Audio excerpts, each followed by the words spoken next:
தமிழர் அண்ணன் எழுச்சியாற்றுவார்.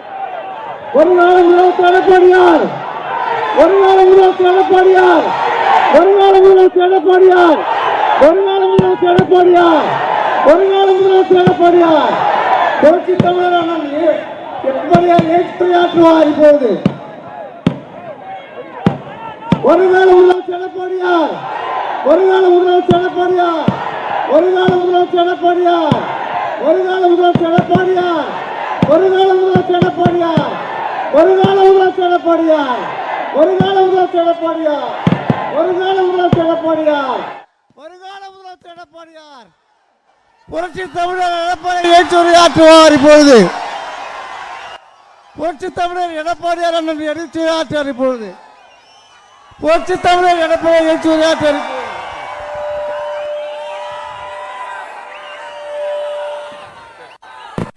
பொன்மனச்செம்மல் புரட்சி தலைவர் எம்ஜிஆர், இதே புரட்சி தலைவி அம்மா இருவரும் தெய்வங்களை வணங்கி இந்த எழுச்சி பயண நிகழ்ச்சியிலே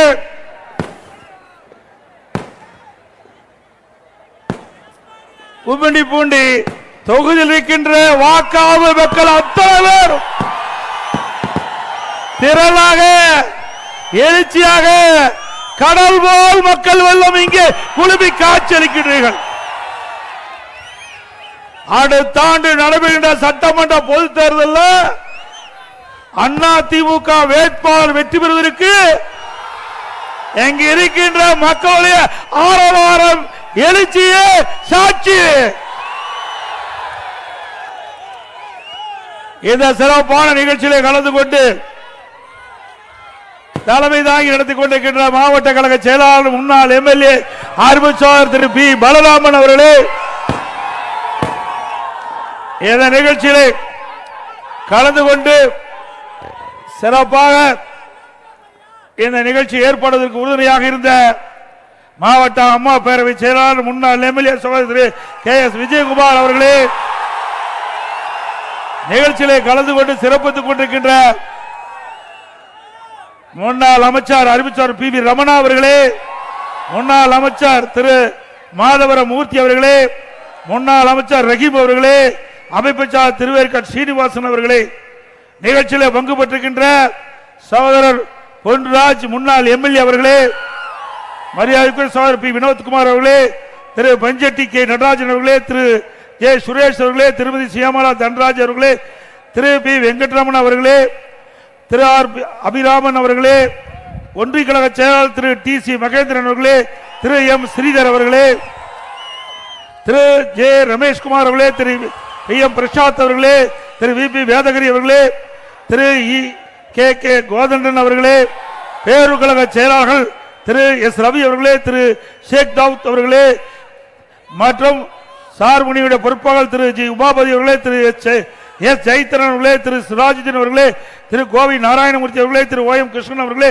திரு ஆர் சேதுபதி அவர்களே, திரு எம் எஸ் மனோஜ் அவர்களே, நம் கூட்டணியில் அங்கம் வைக்கின்ற பாஜக மாவட்ட தலைவர் திரு எஸ் சுந்தரம் அவர்களே, பாஜக பொறுப்பாளர் திரு எம் பாஸ்கரன் அவர்களே, பாஜக பொறுப்பாளர் திரு வி மகேஷ்குமார் அவர்களே, தமாக மாவட்ட தலைவர் திரு எஸ் சேகர் அவர்களே, செயற்குழு உறுப்பினர் திரு டி கே மாரிமுத்து அவர்களே, புரட்சி பாரத கட்சியுடைய மாவட்ட செயலாளர் திரு காரத்து வில்சன் அவர்களே, இங்கே திரளாக குழுமிக்கின்ற கழகத்திலே பல்வேறு பொறுப்புகளை வைக்கின்ற நிர்வாகிகளே, கழக உடற்பொறுப்புகளே, கூட்டணி கட்சி சேர்ந்த நிர்வாகிகளே, தொண்டர்களே, வரி என்று சிறப்பித்திருக்கின்ற விவசாயிகளே, விவசாய தொழிலாளிகளே, பெரியவர்களே, தாய்மார்களே, கழக உடன்பிறப்புகளே, பத்திரிகையாளர் ஊடகங்களே, அத்தனை பேருக்கும் என்னுடைய முதற்கண் நன்றி கலந்த வணக்கம். இன்றைய தினம் அனைத்து இந்திய அண்ணா திராவிட முன்னேற்ற கழகத்தை பற்றி சில பேர் விமர்சனம் செய்து கொண்டிருக்கிறாங்க. பொன்மனச்செம்மல் புரட்சி தலைவர் எம்ஜிஆர் என்ற மாமனிதரால் தோற்றுவிக்கப்பட்ட கட்சி அண்ணா திமுக கட்சி. அம்மா என்ற தெய்வத்தால் கட்டி காக்கப்பட்ட கட்சி அண்ணா திமுக கட்சி. அடுத்த ஆண்டு நடைபெறுகின்ற சட்டமன்ற பொதுத் தேர்தலில் இங்கு இருக்கின்ற மக்களோடு, தமிழகத்தில் இருக்கின்ற மக்கள் ஆதரவோடு அனைத்து இந்திய அண்ணா திராவிட முன்னேற்ற கழக தலைமையில் அமைக்கப்பட்ட கூட்டணி அதிக இடங்களிலே வென்று அண்ணா திமுக தனி பெரும்பான்மையோடு ஆட்சி அமைக்கும். அது எந்த கொம்பனாலும் தடுக்க முடியாது. நம்முடைய கூட்டணி வெற்றி கூட்டணி, மக்களுக்காக பாடுபடுகின்ற கூட்டணி. நம்முடைய இருவரும் தலைவர்கள் நமக்காக வாழ்ந்தார்கள். நம்முடைய வரலாறை பாருங்க. எத்தனையோ கட்சி தமிழகத்தில் இருக்குது, இந்தியாவில் இருக்குது, சில புதிய கட்சிகள் தோன்றி இருக்கின்றன. ஆனால் நம்முடைய தலைவர்கள் பொன்மனச்செம்மல் புரட்சி தலைவர் எம்ஜிஆர், இதே புரட்சி தலைவர் அம்மா, இந்த மக்களுக்காக வாழ்ந்த மறைந்த தலைவர், இருவரும் தலைவர்கள் இறைவனால் தமிழ்நாட்டு மக்களுக்கு கொடுக்கப்பட்ட கொடை.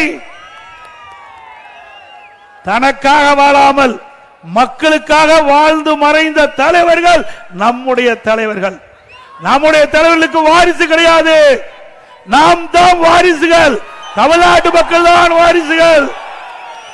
நமக்காகத்தான் அவள் இரவு பகல் மாறாமல் உழைத்து நமக்கு தேவையான திட்டங்களை கொண்டு வந்து இந்தியாவிலேயே எந்த மாநிலத்துக்கும் இல்லாத அளவிற்கு சிறப்பான திட்டங்களை கொண்டு வந்து அதன் மூலமாக தமிழகம் இந்தியாவிலே வளர்ந்த மாநிலம் என்ற பெருமையை உருவாக்கிய தலைவர்கள் நம்முடைய தலைவர்கள்.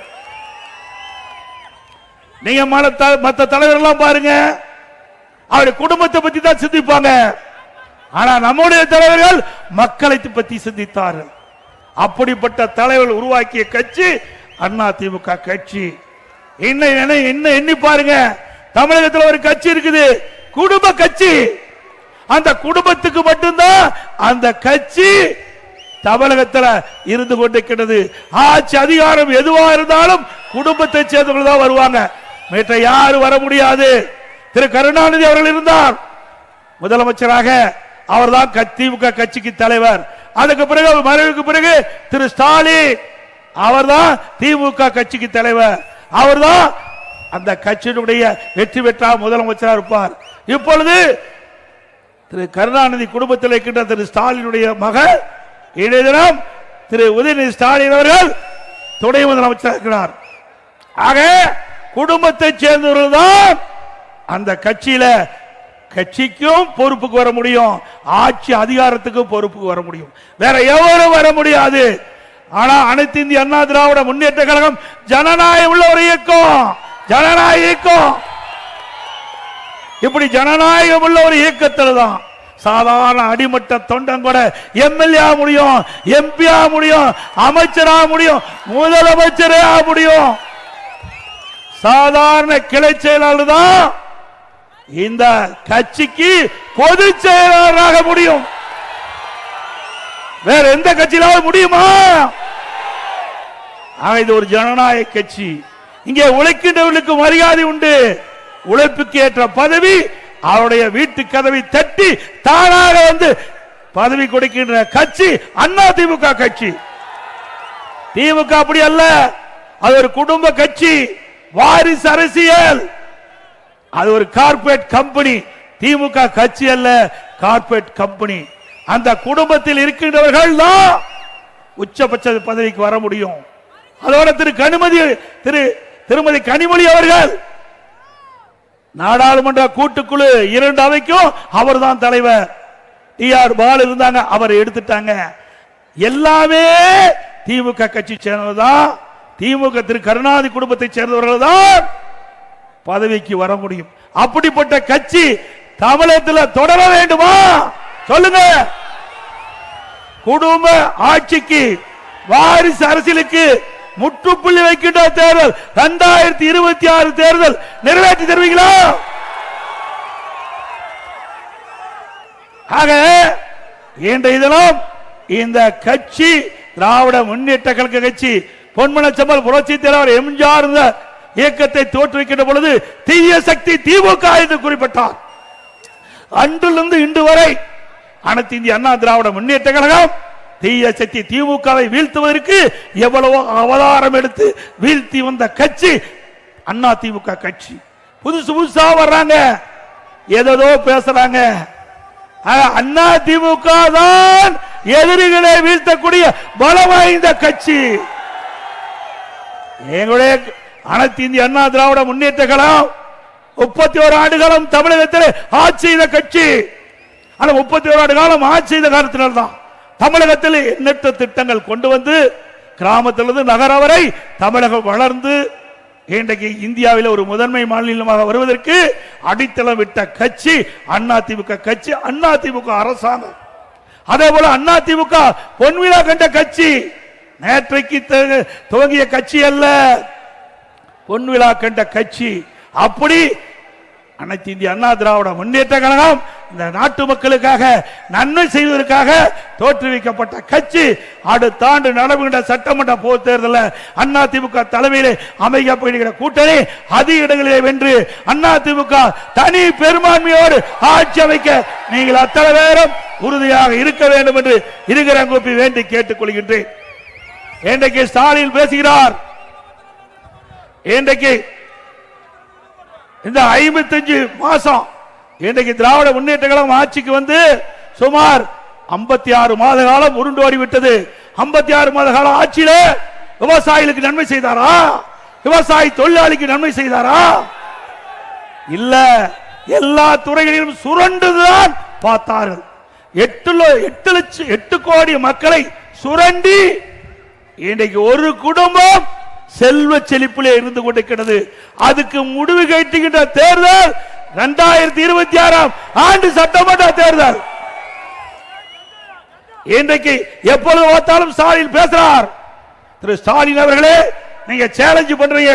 கள்ளக்குறிச்சி கூட்டத்தில் அதிமுக ஆட்சியில் 5% பணிகள் தான் நிறைவேற்றப்பட்டது என்று ஒரு செய்தியை, அவதூறான செய்தியை, பொய்யான செய்தியை வெளியிட்டிருக்கிறீர்கள். திரு ஸ்டாலின் அவர்களே, அனைத்து இந்திய அண்ணா திராவிட முன்னேற்ற கழக ஆட்சியிலே அதிமுக தேர்தல் நேரத்திலே கொடுக்கப்பட்ட வாக்குறுதி கிட்டத்தட்ட 95% நிறைவேற்றப்பட்டு நாட்டு மக்களிடத்திலே நன்மதிப்பு பெற்ற கட்சி அதிமுக கட்சி. அதிமுக அரசாங்கம் உங்க ஆட்சியில நிரூபிக்க முடியுமா? அதோடு எப்பொழுது பார்த்தாலும் மதவாதம். எங்களை பற்றி பேசுவதற்கு ஒன்றும் கிடையாது. கூட்டணியிலே அங்க வைக்கின்ற கட்சியை பற்றி தான் உங்களால் பேச முடியும். திரு ஸ்டாலின் அவர்களே, நாங்கள் கேட்கின்றோம். 1999 ஆண்டு பாராளுமன்ற தேர்தல், அந்த பாராளுமன்ற தேர்தலில் யாரோடு நீங்கள் கூட்டணி வைத்தீர்கள்? திமுக பாரதிய ஜனதா கூட்டணி அமைக்கப்பட்டு வெற்றி பெற்று மத்தியிலே மரியாதைக்குரிய மறைந்த வாஜ்பாய் தலைமையிலே ஆட்சி நடைபெற்றுக் கொண்டிருக்கிறது. அந்த மத்திய அமைச்சரவையிலே திமுக கட்சி சேர்ந்த முரசொலி மாறன் அவர்கள் அமைச்சராக வீற்றிருந்தார். அவர் நோய்வாய்ப்பட்டு ஓராண்டு மருத்துவமனையில் சிகிச்சை பெற்று வந்தார். இலாக்கா இல்லாத மந்திரியாக பாரதிய ஜனதா அரசாங்கம் வைத்துக் கொண்டிருந்தது. அப்பெல்லாம் பாரதிய ஜனதா கட்சி நல்ல கட்சி. 2001 ஆண்டு பாரதிய ஜனதா சட்டமன்றத்தில் திமுக பாரதிய ஜனதா கூட்டணி வச்சு போட்டிட்டீங்க. விடுதலை சிறுத்தை கட்சியும் 2001 பாரதிய ஜனதா கூட்டணி அங்க வச்சது. அப்பெல்லாம் பாரதிய ஜனதா கட்சி நல்ல கட்சி. அண்ணா திமுக பாரதிய ஜனதா கூட்டணி வச்சா மதவாத கட்சி. பாருங்க, இதுல பாருங்க எப்படின்னு. யாரு? திரு கருணாநிதி இருக்கிறார், திரு வாஜ்பாய் அப்போ பிரைம் மினிஸ்டர், இந்த பக்கம் கருணாநிதி, இந்த பக்கம் முரசொலி மாறன். அவர் ஏதோ மைக்கு சரி பண்ணி கொடுத்துட்டு இருக்கிறார். இப்படிப்பட்ட கேடுகட்ட கட்சி நம்மை பற்றி விமர்சனம் செய்து திரு ஸ்டாலின் அவர்களே சிந்தித்து பார்க்க வேண்டும், வரலாறை நினைத்து பார்க்க வேண்டும். அவ்வப்போது பச்சோதி போல் நிறம் மாற முடியாது. மக்கள் தெளிவாக இருக்கின்றார்கள். அடுத்த ஆண்டு நடைபெற்ற சட்டமன்ற பொதுத் தேர்தலில் எத்தனை அவதாரம் எடுத்தாலும் உங்களை வீழ்த்துவது மக்கள் முடிவு செய்து விட்டார்கள். அதுபோல கள்ளக்குறிச்சியில அங்க ஒரு மாநாடு நடத்தினாங்க. அந்த மாநாடுல ஒரு கதையை சொன்னார். யாரு? உதயநிதி ஸ்டாலின் துணை முதலமைச்சர் சொன்னார். ஒரு காரு ஒரு லாரி சொன்னார். நாங்க ஒரு கதை சொல்றோம். திமுக என்ற என்ஜின் இல்லாத கார், திமுக என்ற என்ஜின் இல்லாத காரை 10 ஆண்டு காலமாக கூட்டணி என்கின்ற லாரி இழுத்து கொண்டு போய் கொண்டிருக்கிறது. இந்த லாரி மக்கர் பண்ணது. போ இந்த லாரி மக்கர் பண்ணது. காங்கிரஸ் கட்சி திமுக ஆட்சிக்கு வந்தா பங்கு கொடுக்க வேண்டும் என்று காங்கிரஸ் கட்சியை சேர்ந்த நம்முடைய தமிழ்நாட்டினுடைய மேலிட பொறுப்பாளர் சொல்றாரு. இங்க இருக்கிற காங்கிரஸ் கட்சி தலைவர் சொல்றாங்க, காங்கிரஸ் கட்சியை சேர்ந்த முக்கிய நிர்வாகிகள் சொல்றாங்க, பிரச்சனை ஆரம்பமாகிவிட்டது. திருமாவளவன் சொல்றார், சூழ்நிலைக்கு தக்கவாறு நாங்கள் ஆட்சியில பங்கு கேட்போம் என்று சொல்றார்.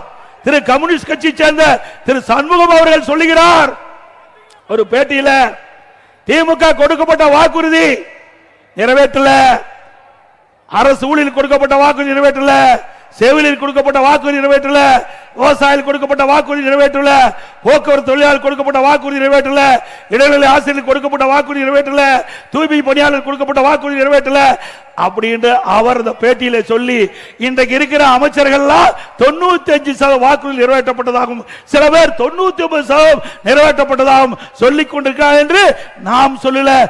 அந்த திமுக கூட்டணியில் அங்க வைக்கின்ற கட்சி கம்யூனிஸ்ட் கட்சியுடைய செயலாளர் சண்முகம் தெரிவிக்கிறார்.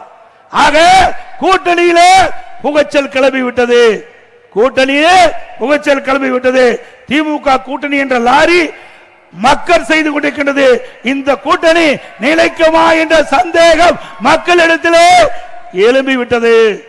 திரு ஸ்டாலின் அவர்களே, உங்கள் கூட்டணி நிலைக்காது என்பதற்கு இதுவே நான் சொன்ன கருத்து சான்று. அதோட இன்றைய தினம் சுயநிதி குழு இருக்குது. இந்த சுயநிதி குழுவை ஆய்வு செய்வதற்கு 44 கோடி இந்த அரசாங்கம் ஒதுக்கி இருக்குது. என்ன போய் ஆய்வு செய்வ? எப்படி மக்களை ஏமாற்றி ஒரு அறிவிப்பை வெளியிட்டு சுயநிதி குழுவை ஆய்வு செய்யறாங்களாம். அதுக்கு 44 கோடி ஆட்டை போட ஆரம்பிச்சுட்டாங்க.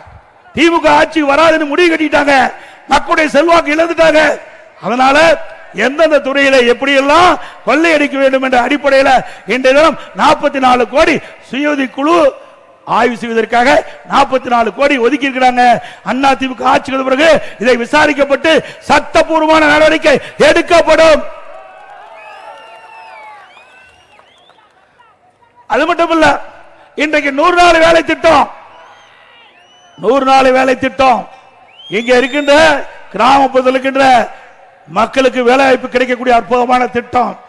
இந்த திட்டத்தை வேண்டுமென்ற திட்டமிட்டு திராவிட முன்னேற்ற கழகத்தை சேர்ந்தவர்கள் இந்த திட்டத்தில் பணிபுரிகின்ற ஊழியருக்கு குழப்பத்தை விளைவித்துக் கொண்டிருக்கிறார்கள். பொய்யான செய்தி, அவதூறான செய்தியை பரப்பிக் கொண்டிருக்கிறார்கள். அதுக்காக ஒரு ஆர்ப்பாட்டத்தை நடத்தினார்கள்.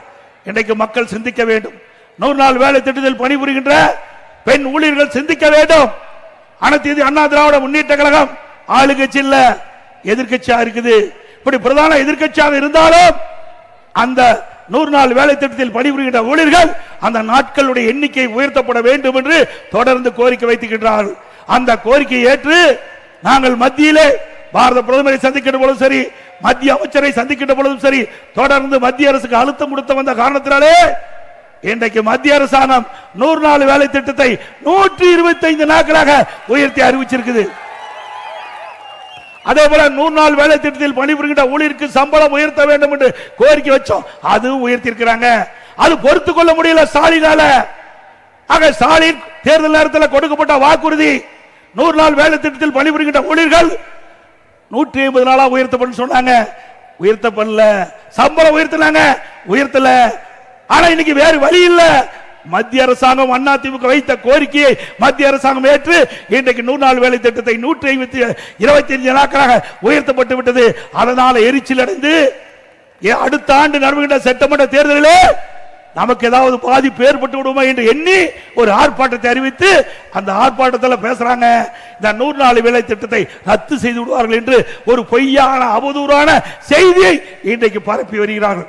யாரும் நம்ப வேண்டாம். இன்றைக்கு மத்திய அரசாங்கம் ஒரு சிறப்பான சட்டத்தை அறிவித்திருக்கிறது. 100 நாள் வேலை திட்டத்தை 125 நாட்களாக அறிவித்து இது நிரந்தரமாக அந்த மக்களுக்கு வேலை வாய்ப்பு கொடுக்கப்படும். அது மட்டுமல்ல, அந்த பணிபுரிகின்ற ஊழியர்களுக்கு 15 நாள் ஆன உடனே அவளுக்கு தேவையான சம்பளத்தை கொடுக்க வேண்டும், அந்த சட்டத்திலே கொடுக்கிறது. அது மட்டும் இல்ல, மாநில அரசுக்கு இருக்கின்ற அதிகாரத்தை கொஞ்சம் கூட அவள் குறைக்கல. அந்தந்த மாநில அரசு எந்த பணி எந்த இடத்தை எடுக்க வேணுமோ அதை எடுத்துக் கொள்ளலாம், அதுவும் அந்த சட்டத்திலே தெரிவிக்கப்பட்டு விட்டது. அப்படிங்கிற பொழுது எப்படி 100 நாள் வேலை திட்டத்தில் இருக்கிற மக்கள் பாதிப்பாங்க? இப்படி வேண்டுமென்றே திட்டமிட்டு பொய்யான அவதூறான செய்தியை பரப்பி மக்களிடத்தில் குழப்பி அடுத்த ஆண்டு நடைபெறுகின்ற சட்டமன்ற பொதுத் தேர்தலில் அவருடைய வாக்குகளை பெறுவதற்காக திரு ஸ்டாலின் மாடல் அரசு எடுக்கின்ற நாடகம் என்பதை நீங்கள் எண்ணி பார்க்க வேண்டும். அதிமுக பொறுத்த வரைக்கும் ஏழை எளிய ஒடுக்கப்பட்ட நசுக்கப்பட்ட மக்களுடைய வாழ்வு ஏற்றம் பெற வேண்டும். அதுதான் எங்களுடைய எண்ணம். அதுக்காகத்தான் நாங்கள் பாடுபட்டு இருக்கிறோம். அதோட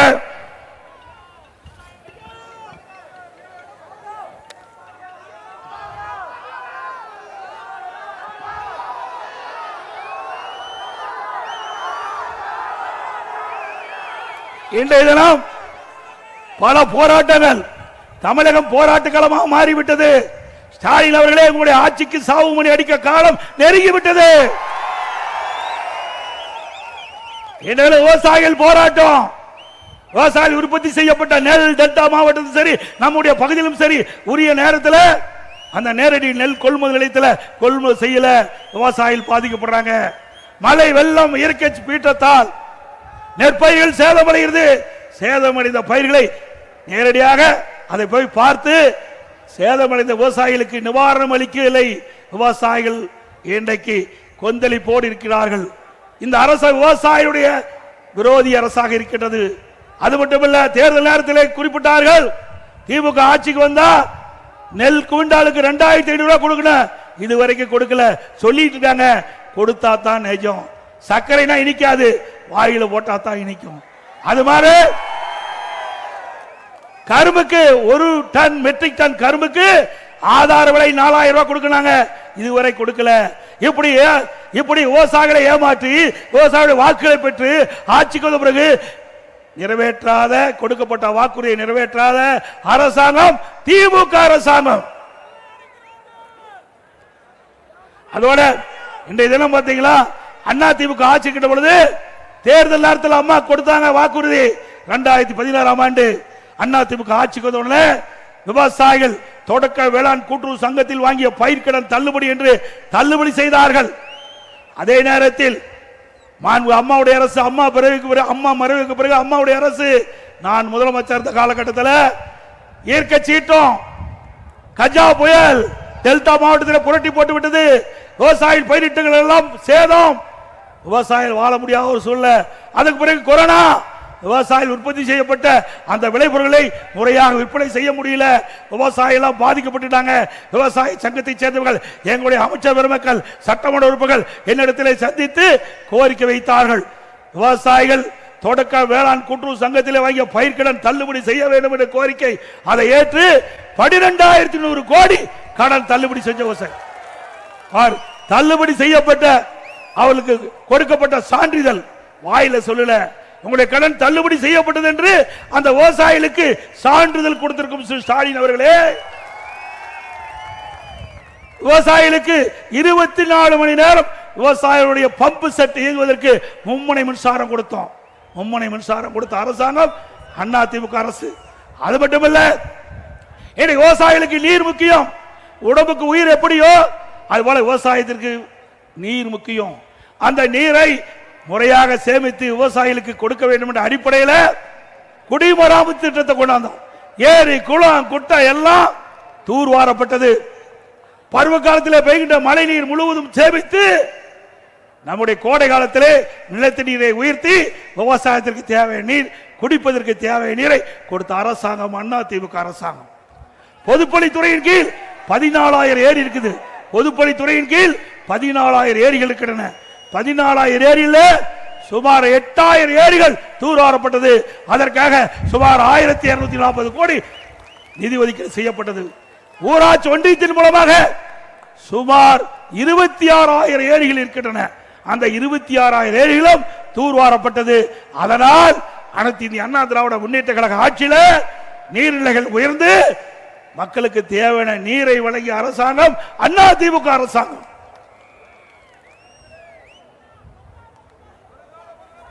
அதோட இன்றைக்கு சுகாதாரத்துறை மந்திரி, மக்கள் நல்வாழ்வுத்துறை மந்திரி ஒரு செய்தி வெளியிட்டிருக்கார்.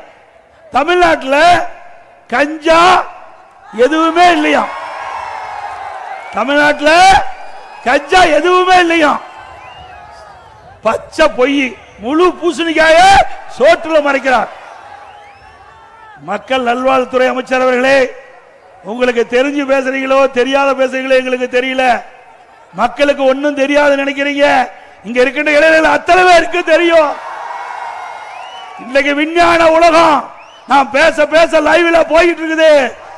நம்முடைய நண்பர் அதை செல்போன்ல பிடித்து அவருடைய நண்பருக்கு பகிர்கிறார். இப்படிப்பட்ட விஞ்ஞான உலகத்தில் உங்களுடைய பொய் எடுபடாது. சுப்பிரமணியம் அவர்களே, உங்களுடைய பொய் எடுபடாது. நேற்றைய தினம் ஒரு நிகழ்ச்சி, சென்னையிலிருந்து திருத்தணிக்கு ரயில் மூலம் வடமாநில தொழிலாளர் செல்றார். அவரை 4 போதை ஆசாமிகள், 4 போதை சிறுவர்கள் அவரை கடுமையாக பட்டா கத்தியால் வெட்டுகின்ற காட்சி வலைதளத்தில் பார்த்தோம். நேற்றைக்கு நடந்த செய்தி, இன்றைக்கு இப்படி ஒரு செய்தியை வெளியிட்டிருக்கிறார் மா சுப்பிரமணியம் அவர்கள். மக்கள் நல்வாழ்வுத்துறை அமைச்சருக்கு அவருடைய கவனத்திற்கு கொண்டு வரேன். இதே செய்தியே உங்களுடைய முதலமைச்சர் ஸ்டாலின் அவர்கள் காவல்துறை மானிய கோரிக்கையில 2022ஆம் ஆண்டு நான் என்று கருதுகிறேன்.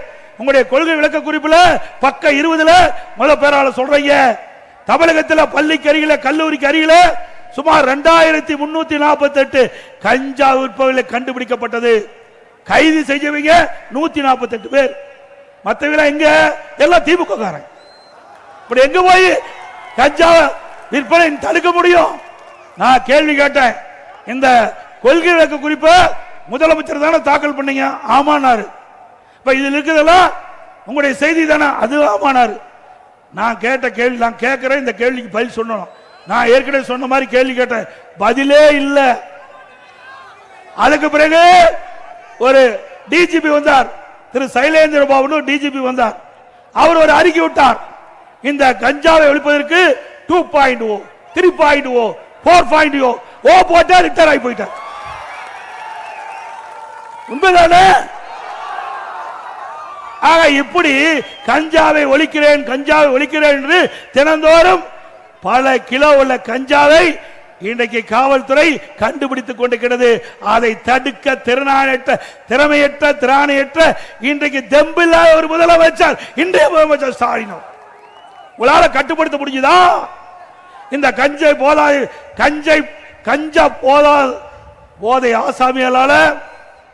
போதை ஆசாமிகளால கொலை, கொள்ளை, திருட்டு, வழிப்பறிவு, பாலியல் கொடுமை நடக்காத நாளே இல்லை. நீங்க பாத்தீங்கன்னா இன்னைக்கு அண்ணா திமுக ஆட்சியில பாத்தீங்கன்னா தொலைக்காட்சியில் அறிவிப்பாங்க, தங்க என்ன விலை, வெள்ளி என்ன நிலவரம் அறிவிப்பாங்க. இப்ப கொலை நிலவரம் என்ன, அதுதான் டிவியில வருது. இப்படிப்பட்ட வெக்கங்கெட்ட ஆட்சி திமுக ஆட்சி. இதுல ஏதோ பெருமையா பேசுறார் முதலமைச்சர். தமிழ்நாட்டில் இந்தியாவிலேயே முதன்மையா வழங்கி இருக்குது. எதுல? கடன் வாங்குவதிலே முதலிடம். கடன் வாங்குவதிலே நாம சொல்லல. இந்த தமிழ்நாட்டுக்கு காங்கிரஸ் கட்சிக்கு மேலிட பொறுப்பாளரை நியமிக்கிறாங்க. அது மட்டும் இல்ல, இன்னொரு சொல்றார், காங்கிரஸ் கட்சி சேர்ந்த உயர்ந்த பதவிகளுக்கு சொல்றார், தமிழகத்திலே கடன் நிலை உயர்ந்து விட்டது சொல்றார். உண்மை சொல்றார். ஆனா திமுக எரிச்சல் படுறாங்க அவர் மீது. ஆக திரு ஸ்டாலின் அவர்களே, நீங்கள் ஆட்சிக்கு வந்த பிறகு தமிழ்நாட்டு மக்களை கடனாளி ஆக்கிவிட்டீர்கள். சுமார் 73 வருஷம் தமிழ்நாட்டில் பல ஆட்சியாளர் ஆட்சி செஞ்சிருக்கிறாங்க.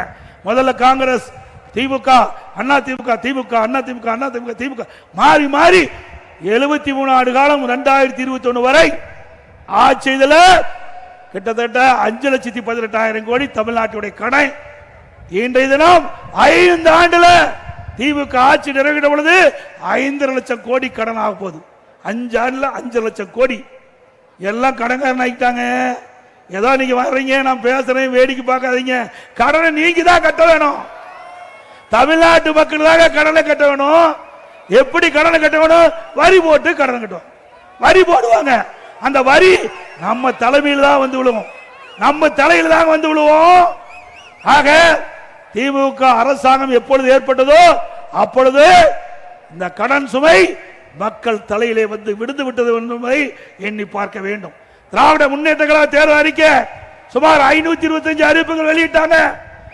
நாளில் ஒரு பக்கம் கூட நிறைவேற்றவில்லை. இன்றைக்கு பெட்ரோல் டீசல் விலை குறைச்சாங்களா? அதே போல கேஸ் மானியம் மாதந்தோறும் 100 ரூபாய் கொடுத்தாங்களா? இன்றைக்கு நம்முடைய இளைஞர்கள் மாணவர்கள் கல்வி கடன் வங்கியில வாங்கினாங்க, ரத்து பண்ணாங்களா? அதோட நீட் தேர்வு திராவிட முன்னேற்ற கழகம் ஆட்சிக்கு உடனே நீட் தேர்வு ரத்துனாங்க. நீட் தேர்வுக்கு ரத்து செய்து ரகசியம் இருக்குனாங்க, ரத்து செஞ்சாங்களா? அது மட்டும் இல்லைங்க, திராவிட முன்னேற்ற கழகம் ஆட்சி வருவதற்கு முன்பு தேர்தல் அறிக்கையில் குறிப்பிட்டாங்க, திராவிட முன்னேற்ற கழகம் ஆட்சிக்கு வந்தவுடன் நிதி மேலாண்மை குழு ஒன்று அமைக்கப்பட்டு அந்த நிபுணர்கள் குழு அமைக்கப்படும். நிபுணர் குழுல அந்த குழுவில் இருக்கிறவர்கள் எல்லாம் நிதியை சரி செய்வார்கள், தமிழ்நாட்டுக்கிட்ட கடன் நிதியை சரி செய்வார்கள், நிதி ஆதாரத்தை பெருக்குவார்கள் சொன்னாங்க. இந்த நிதி மேலாண்மை குழு அமைச்ச பிறகுதான் அதிகமாக கடன் வாங்கியிருக்கிறாங்க.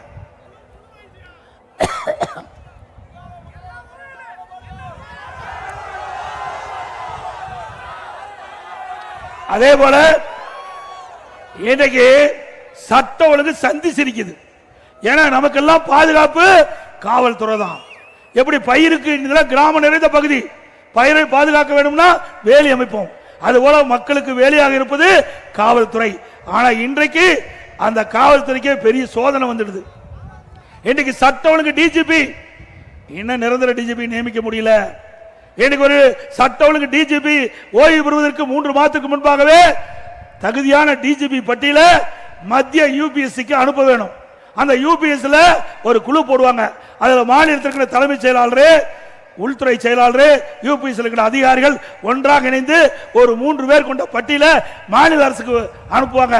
அது 3ல் ஒரு பேரை எடுத்து டிஜிபி நியமிப்பாங்க. அதுல என்ன உங்களுக்கு கஷ்டமா இருக்குது? இந்த வரைக்கும் நியமிக்கல. ஒரு பொறுப்பு டிஜிபி போட்டாங்க, அவர் உடல்நிலை சரியில்லை என்று மருத்துவமனைக்கு போயிட்டார்.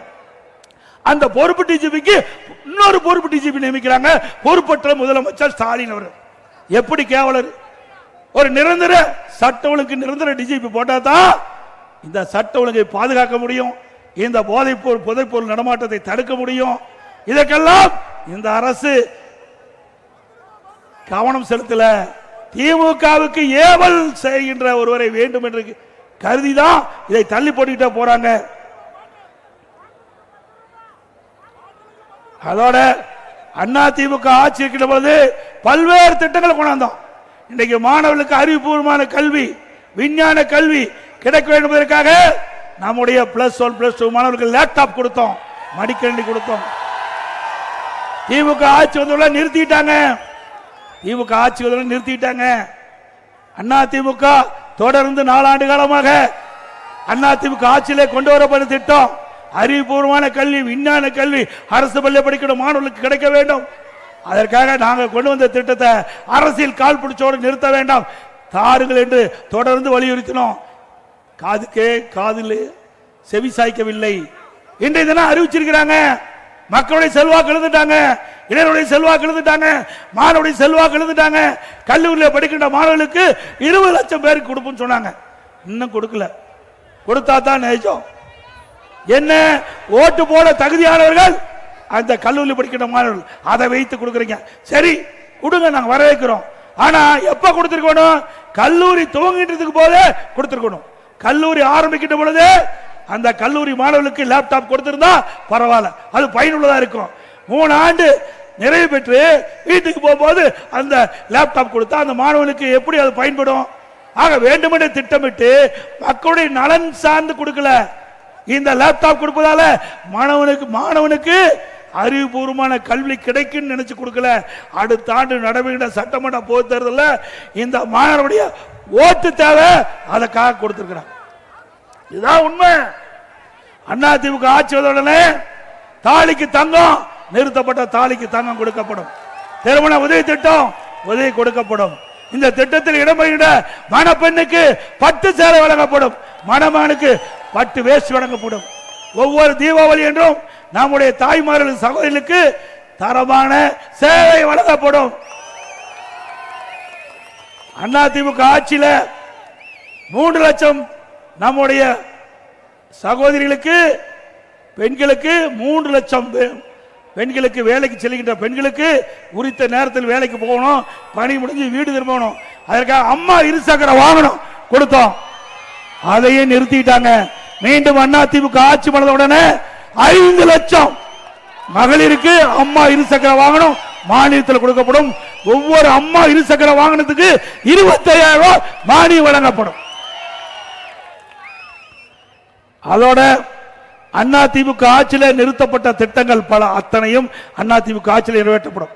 அதோட இன்னைக்கு கிராமத்திலிருந்து நகர வரை ஏழை மக்கள் அதிகமாக வசிக்கின்ற பகுதியை தேர்ந்தெடுத்து அங்க ஒரு அம்மா மினி கிளினிக் கொண்டாந்தோம், அதையும் நிறுத்திட்டாங்க. அந்த அம்மா மினி கிளினிக்ல ஒரு எம்பிபிஎஸ் டாக்டர், ஒரு செவிலியர், ஒரு மருத்துவ உதவியாளர் நியமிக்கப்பட்டு அந்த ஏழை மக்களுக்கு அந்த பகுதியிலேயே சிகிச்சை அளிக்கக்கூடிய அற்புதமான திட்டம். மக்களிடத்தில் மிகப்பெரிய வரவேற்பு. ஸ்டாலின் பார்த்தார், இந்த திட்டம் சிறப்பா இருக்குது, இது தொடர்ந்தா அதிமுகவுக்கு நல்ல பெயர் வந்து அரசியல் கால் புடிச்சின் காரணமாக அம்மா மினி கிளினிக் திட்டத்தை மூடிட்டீங்க. மீண்டும் அதிமுக ஆட்சி மலரும். இந்த ஏழை மக்களுக்கு அவள் வசிக்கின்ற பகுதியிலேயே அம்மா மினி கிளினிக் 4000 அம்மா மினி கிளினிக் திறக்கப்படும். 4000 அம்மா மினி கிளினிக் திறக்கப்படும். அதோட அதிமுக ஆட்சி இருக்கின்ற பொழுது முதியோர் உதவித்தொகை பல பேருக்கு கிடைக்காம இருந்தது. என்னுடைய கவனத்திற்கு சட்டமன்றத்தில் கொண்டாந்தாங்க. சட்டமன்ற பேரவை 110 விதிகள நான் அறிவித்தேன் முதலமைச்சர் இருக்கும் போது.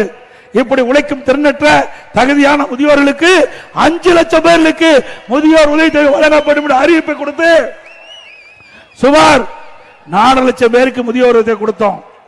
மீண்டும் அதிமுக ஆட்சி வந்த பிறகு விடுபட்ட முதியோர் அனைவருக்கும் முதியோர் உதவித்தொகை தொடர்ந்து வழங்கப்படும். எப்பொழுது பார்த்தாலும் ஸ்டாலின் பேசுறார், திமுக ஆட்சியில் தான் எனக்கு நம்முடைய குடும்ப தலைவிக்கு மாதந்தோறும் 1000 ரூபாய் உரிமை தொகை கொடுப்பதாக சொல்லிட்டு இருக்கார். அவர் கொடுக்கல, கொடுக்க வச்ச அதிமுக தாங்க அடுக்கு கொடுக்க வச்சது. திராவிட முன்னேற்ற கழக தேர்தல்களை குறிப்பிட்டு 28 மாதங்களும் கண்டுக்கல திமுக அரசாங்கம். நாங்க தொடர்ந்து சட்டமன்றத்தில் அழுத்தம் கொடுத்தோம். எங்களுடைய சட்டமன்ற உறுப்பினர்கள் தொடர்ந்து சட்டமன்றத்தில் பேசணும், பொதுக்கூட்டத்தில் பேசணும், அறிக்கை வெளியிட்டோம், பேட்டி கொடுத்தோம் தொலைக்காட்சியின் வாயிலாக. வேற வழி இல்லாம திராவிட முன்னேற்ற கழக தலைவர் இன்றைய முதலமைச்சர் ஸ்டாலின் அவர்கள் அந்த பெண்களுக்கு, நம்முடைய மகளிருக்கு, குடும்ப தலைவிக்கு 1000 ரூபாய் மாதந்தோறும் கொடுத்தாங்க. கொடுக்க வைத்தது அதிமுக கட்சி என்பதை நினைவு கொள்ள வேண்டும். இப்பொழுது 17 லட்சம் பேர் கொடுப்பதாக அறிவிச்சிருக்கார். ஏன் முதல்ல கொடுக்கல? அப்ப நிபந்தனை வச்சாங்க. இப்ப நிபந்தனையை தளர்த்தி 17 லட்சம் பேருக்கு இன்றைக்கு அந்த உரிமை தொகை கொடுப்பதாக சொல்லி இருக்கிறாங்க. இதுல இருந்து என்ன தெரியுது? இன்னும் 5 மாசம் தான் கொடுக்க முடியும். திமுக ஆட்சியுடைய ஆயுள் காலம் 5 மாசம் தான். அதுக்கு பிறகு திமுக ஆட்சிக்கே வர முடியாது. அவ்வளவு ஊழல் செஞ்சிருக்கிறாங்க. ஆக 55 மாத காலம் அந்த மக்களுக்கு கிடைக்கல. இப்ப நிபந்தனை தளர்த்தி கொடுக்கிறீங்களே 17 லட்சம் பேருக்கு, அப்பொழுதே நிபந்தனையை தளர்த்தி கொடுக்கப்பட்டிருந்தால் அவளுக்கு 32 மாதம், அவர்களுக்கும் மாதந்தோறும் 1000 ரூபாய் கிடைச்சிருக்கும். இந்த குடும்ப தலைவிகளுடைய கஷ்டத்தை பார்த்து கொடுக்கல. அடுத்த ஆண்டு நடைமுறை சட்டமன்ற பொது தேர்தலில் 17 லட்சம் பெண்களுடைய ஓட்டு தேவை. அதுக்காக இன்னைக்கு ஸ்டாலின் இந்த 17 லட்சம் குடும்ப தலைவிக்கு மாதந்தோறும் 1000 ரூபாய் அறிவித்திருக்கிறார். அதுபோல எங்க பார்த்தாலும் சொல்றார் ஸ்டாலின், நாங்க கட்டணமில்லாத பேருந்துட்டோம், கட்டணமில்லாத பேருந்தோம், ஓட்ட உடசல் பேருந்து. நீ பாத்தீங்க, ஒரு வாரத்துக்கு முன்பு ஒரு பேருந்து சக்கரை வெடிச்சு எதிர்த்து வந்த பகுதியில் கார்ல மோதி 9 பேர் இருந்துட்டாங்க. ஏற்கனவே சிவகங்கையில் ஒரு ஓட்டுநர் அந்த டயர் நூல் தெரியுது அப்படின்னு மாவட்ட ஆட்சித்தலைவர் அழைத்து போய் நிறுத்திட்டார். நீங்களே வந்து பாருங்க, இந்த டயரை வச்சுட்டு நாங்க எப்படி ஓட்ட முடியும்? சென்னையில் கார்பரேஷன், இங்க சென்னையில் இருக்கிற மாநகராட்சியில் இருக்கிற நகர பேருந்து ஒரு பெண்மணி பஸ்ல பயணம் செய்கின்ற பொழுது அதுல கீழே இருக்கிற பேஸ்ல இருக்கிற அந்த பகுதி, அந்த பிளாட்ஃபார்ம் உடைஞ்சு அதில் நடந்துகிட்டே ஓடுது. கத்தங்காட்டி, அந்த பெண் கத்தங்காட்டியும் டிரைவர் நிறுத்ததுனால உயிர் பழந்தாங்க. டயர் கழட்டிட்டு ஓடுது. பல பேருந்து தள்ளித்தான் மக்கள் கொண்டு போறாங்க. இப்படி ஒரு மோசமான ஆட்சி, ஒரு நிர்வாக திறமையற்ற ஆட்சி, இப்படி மோசமான பேருந்துகளை வச்சு இன்னைக்கு ஸ்டாலின் பேசிட்டு இருக்கார். ஸ்டாலின் அவர்களே, நேற்றைய தினம் நீங்க திருப்பூர்ல பேசுறீங்க, பெண்கள் மத்தியில் பேசுறீங்க, பெண்களுக்கு நிறைய திட்டங்களை கொண்டாந்தானே. எங்க கொண்டாந்த? தூய்மை பணியாளர்கள் யாரு? பெண்கள் தானே. எப்படி குண்டு கட்டா தூக்கிட்டு போய் கைது பண்ணீங்க? தினந்தோறும் போராடிட்டு இருக்காங்க. அவர்களை கொடுமைப்படுத்திட்டு இருக்கிறீங்க. செவிலியர், ஒப்பந்த செவிலியர், கொரோனா காலத்தில் தன் உயிரை பொருட்படுத்தாமல் இந்த மக்களை காப்பதற்கு துணை நின்ற செவிலியர்கள், ஒப்பந்த தொழிலாளர்கள், அவளை நிரந்தர செவிலியர்களால் நிறைந்த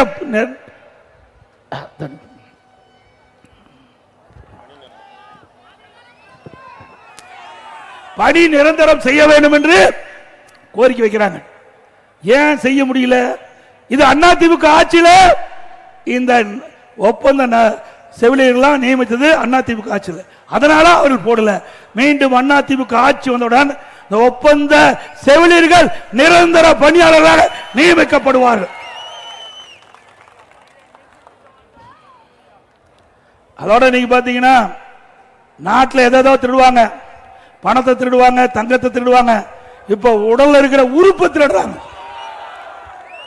நீங்க எல்லாம் கவனமா இருக்க வேணும். நீ ஏதாவது திமுக கட்சிக்காரர் நடத்துகின்ற மருத்துவமனைக்கு போய் ஆபரேஷன் பண்ணி இருந்தா உங்க உடம்புல உள்ள இருக்கிற உறுப்புலாம் இருக்குதான்னு ஸ்கேன் பண்ணி பாத்துக்குங்க.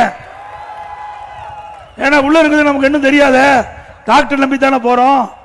ஆக திமுக கட்சி சேர்ந்த ஒருவர் மருத்துவமனையில் எம்எல்ஏ, திமுக கட்சி சேர்ந்த எம்எல்ஏ மருத்துவமனையில் முறைகேடு நடப்பதாக இந்த அரசாங்கம், திமுக அரசாங்கத்துக்கு தகவல் கிடைச்சி திமுக அரசாங்கம் ஒரு குழு போட்டு அங்க போய் சோதனை மேற்கொண்டு அந்த சோதனையில் கிட்னி முறைகேடு நடைபெற்றதாக கண்டுபிடிச்சு வெளியில் வந்திருக்குது. இதுவரைக்கும் நடவடிக்கை எடுக்கல. இன்னைக்கு வறுமையில் இருக்கின்ற தொழிலாளர்களுடைய பணத்தாசை காட்டி அவருடைய கிட்னியை திருடுவது எந்த விதத்தில் நியாயம்? திரு ஸ்டாலின் அவர்களே, யாரெல்லாம் இதில் முறைகேட்டில் ஈடுபட்டார்களோ அவர் மீது உரிய நடவடிக்கை எடுக்க வேண்டும். எம்எல்ஏ மருத்துவமனை என்ற காரணத்திற்காக திமுக கட்சி சேர்ந்தவர் என்றதுக்காக நீங்க நடவடிக்கை எடுக்கல. அண்ணா திமுக ஆட்சிக்கு வந்தவுடன் இந்த முறைகேட்டில் யாரெல்லாம் ஈடுபட்டார்களோ அவர்கள் மீது உரிய நடவடிக்கை எடுக்கப்படும். அப்புறம் 10 ரூபாய் உங்களுக்கு ஞாபகம் வரும். யாரு? செந்தில் பாலாஜி. அப்படியே ஒரு மந்திரி இருந்தார், இப்ப முன்னாள் மந்திரி ஆயிட்டார். அவரு தமிழகத்தில் சுமார் 6000 மதுக்கடை இருக்குது. அந்த பிராந்தி கடை இருக்குது, 6000 மதுக்கடை இருக்குது, டாஸ்மாக் கடைகள் இருக்குது. இந்த 6000 மதுக்கடையில் ஒரு நாளைக்கு 1.5 கோடி பாட்டில் விற்குது. ஒரு பாட்டிலுக்கு 10 ரூபாய்னா ஒரு நாளைக்கு கிட்டத்தட்ட நல்லா செஞ்சுக்கோங்க, 1.5 கோடி பாட்டில் 10 ரூபாய்னா ஒரு நாளைக்கு 15 கோடி இந்த டாஸ்மாக்ல இருந்து மட்டும் வருது. மாசத்துக்கு 450 கோடி, 4 வருஷத்துக்கு 22,000 கோடி கொள்ளையடித்த அரசாங்கம் தொடர வேண்டுமா? இந்த முறைகேட்டில் யாரெல்லாம் ஈடுபட்டார்களோ அவர் மீதெல்லாம் உரிய நடவடிக்கை எடுக்கப்படும்.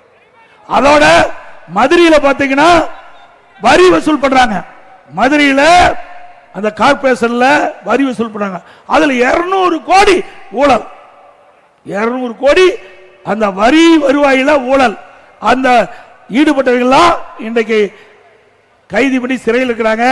அந்த மேயர் ராஜினாமா பண்ணிட்டாங்க. மேயர் கணவர் இன்றைக்கு கைது செய்யப்பட்டு ஜாமீன் வந்திருக்கிறாங்க. அதில் இருக்கிற 5 மண்டல குழு ராஜினாமா பண்ணியிருக்காங்க. 2 நிலைக்குழு உறுப்பினர்கள் ராஜினாமா பண்ணியிருக்காங்க. அது மட்டும் இல்ல, திண்டுக்கல்ல அந்த இருக்கிற கார்பரேஷன்ல ஊழல், காஞ்சிபுரத்தில் அங்க இருக்கிற பங்கு பிரிப்புல சண்டை மாநகராட்சியில், திருநெல்வேலியில பிரச்சனை, கோயம்புத்தூர்ல பிரச்சனை, எல்லாமே எல்லா மாநகராட்சியிலும் இந்த திராவிட முன்னேற்ற கழக மேயர் இருக்கின்ற இடத்துல எல்லாம் கடுமையான ஊழல். அதிமுக ஆட்சி வந்த பிறகு இதெல்லாம் விசாரிக்கப்பட்டு உரிய நடவடிக்கை எடுக்கப்படும். இன்றைக்கு திமுக ஆட்சி வந்த பிறகு மின் கட்டணம் 67% உயர்த்திட்டாங்க. மின் கட்டணம், வீட்டுக்கு வரி நகராட்சி பேரூராட்சியில் 100%, கடைக்கு வரி 150%, குப்பைக்கு வரி, குடியிருக்கு வரி, இப்படி வரி மேல் வரி போட்டு மக்கள் மீது மிகப்பெரிய சுமையை சுமத்திய அரசாங்கம் திராவிட முன்னேற்ற கழகம். அதோட இன்றைக்கு அரசு பள்ளியில் படிக்கின்ற மாணவர்கள் பெரும்பாலும் ஏழை குடும்பத்தை சேர்ந்தவர்கள், விவசாய தொழில் நடுத்தர குடும்பத்தை சேர்ந்தவர்கள் தான் அதிகம் பேர் அரசு பள்ளியில் படிக்கிறாங்க. அந்த மாணவருடைய கனவு மருத்துவராக வேண்டும். அந்த கனவை நனவாக்க என்பதற்காக அரசு பள்ளியில் படிக்கின்ற மாணவ செல்வங்களுக்கு 7.5% உள்ளிடஒதுக்கீடை கொண்டு வந்து சட்டம் இயற்றப்பட்டு அமுல்படுத்தப்பட்டு இன்றைக்கு சுமார் 3000 பேர் இந்த உள்ளிடஒதுக்கீட்டின் மூலமாக தேர்வு செய்யப்பட்டு மருத்துவக் கல்வி கிடைச்சிருக்குது. அத்தனை பேரும் ஏழைகள். இது அதிமுக சாதனை. இப்படி ஒரு சாதனையாவது ஸ்டாலினால நிரூபிக்க முடியுமா? செஞ்சு பாருங்க. அதோட ஸ்டாலின் சேலஞ்சு பண்றார். திராவிட அதிமுக ஆட்சியில் எதுவுமே நடக்கல, 5% பணி நடந்தது. திரு ஸ்டாலின் அவர்களே சிந்திக்க வேண்டும். அதிமுக ஆட்சியில் ஒரே ஆண்டில் 11 மருத்துவக் கல்லூரி கொண்டு சாதனை படைத்த அரசாங்கம் அதிமுக. அம்மா இருக்கின்ற பொழுது 6 மருத்துவக் கல்லூரி, அரசு மருத்துவக் கல்லூரி, மருத்துவமனை. இன்னைக்கு இந்த திருவள்ளூர் மாவட்டத்தில் கூட பிரம்மாண்டமான மருத்துவக் கல்லூரி, மருத்துவமனை கொண்டாந்துருக்கிறோம். ஏழை எளிய மக்கள் குறைந்த செலவில், செலவே இல்லாம அற்புதமான அறிவிச்சு செய்யக்கூடிய நிலைக்கு இந்த மருத்துவமனை தரம் உயர்த்திக்கிறோம்.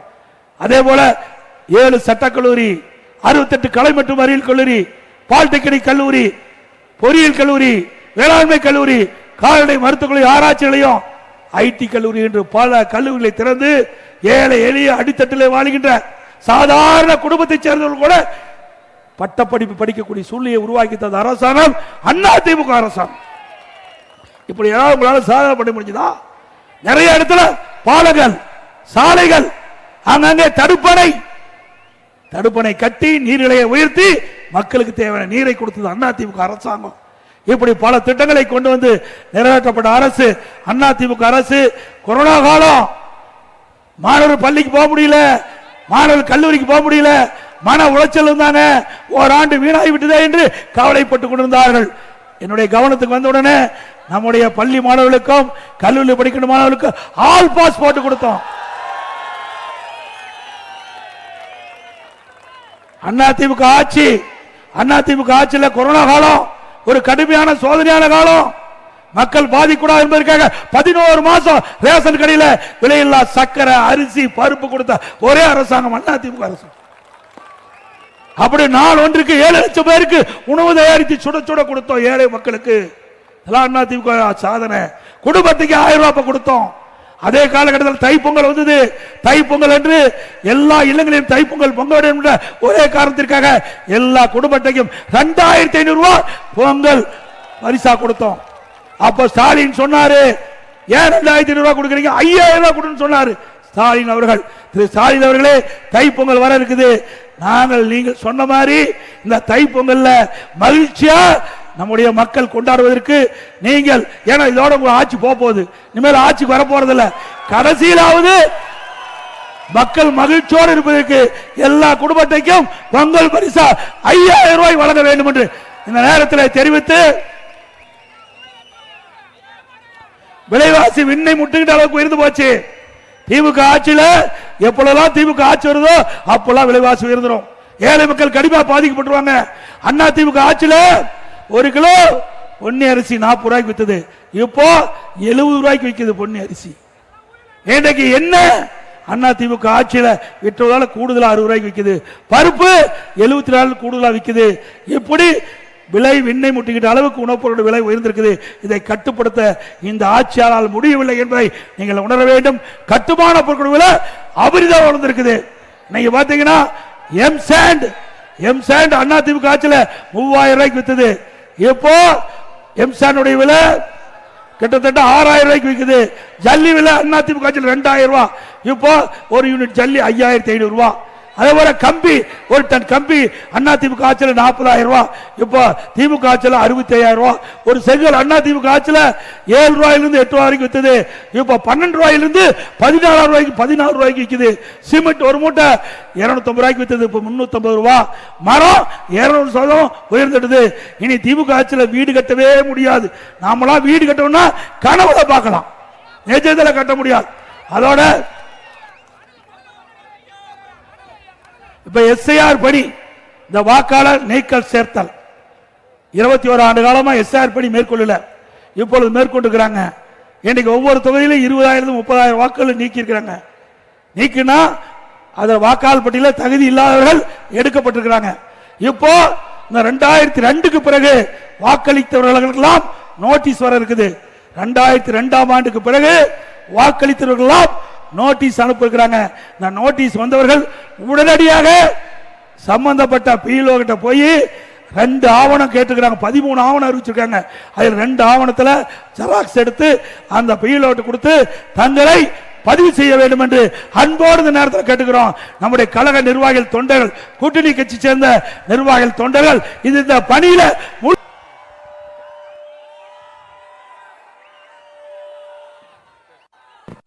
பொன்மனச்செம்மல் புரட்சி தலைவர் எம்ஜிஆர், இதே புரட்சி தலைவி அம்மா இருவரும் தெய்வங்களை வணங்கி இந்த எழுச்சி பயண நிகழ்ச்சியிலே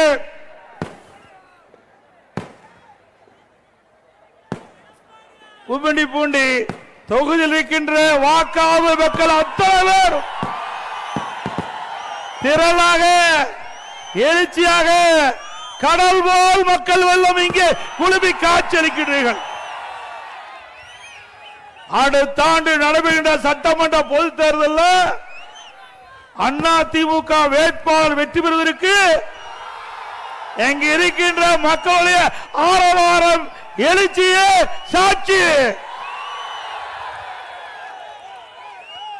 இந்த சிறப்பான நிகழ்ச்சியிலே கலந்து கொண்டு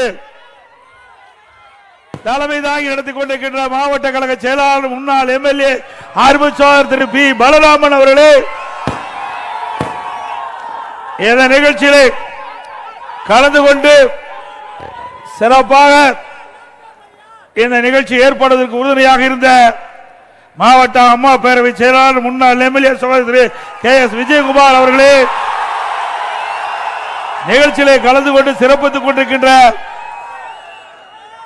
முன்னாள் அமைச்சர் அறிவிச்சார் PV ரமணா அவர்களே, முன்னாள் அமைச்சர் திரு மாதவர மூர்த்தி அவர்களே, முன்னாள் அமைச்சர் ரஹீம் அவர்களே, அமைப்பாளர் திருவேற்காடு சீனிவாசன் அவர்களே, நிகழ்ச்சியிலே பங்கு பெற்றிருக்கின்ற சகோதரர் பொன்ராஜ் முன்னாள் எம்எல்ஏ அவர்களே, மரியாதைக்குரிய சகோதரர் பி வினோத்குமார் அவர்களே, திரு பஞ்சட்டி கே நடராஜன் அவர்களே, திரு ஜே சுரேஷ் அவர்களே, திருமதி சியாமலா தன்ராஜ் அவர்களே, திரு பி வெங்கட்ரமன் அவர்களே, திரு ஆர் அபிராமன் அவர்களே, ஒன்றிய கழக செயலாளர் திரு TC மகேந்திரன் அவர்களே, திரு M ஸ்ரீதர் அவர்களே, திரு J ரமேஷ்குமார் அவர்களே, திரு PM பிரசாத் அவர்களே, திரு VP வேதகிரி அவர்களே, திரு EKK கோதண்டன் அவர்களே, பேரூர் கழக செயலாளர்கள் திரு S ரவி அவர்களே, திரு ஷேக் தாவூத் அவர்களே மற்றும் சார்முனியுடைய பொறுப்பாளர் திரு G உமாபதி அவர்களே, திரு S ஜெயத்திரன் அவர்களே, திரு சிராஜுதீன் அவர்களே, திரு கோவி நாராயணமூர்த்தி அவர்களே, திரு OM கிருஷ்ணன் அவர்களே,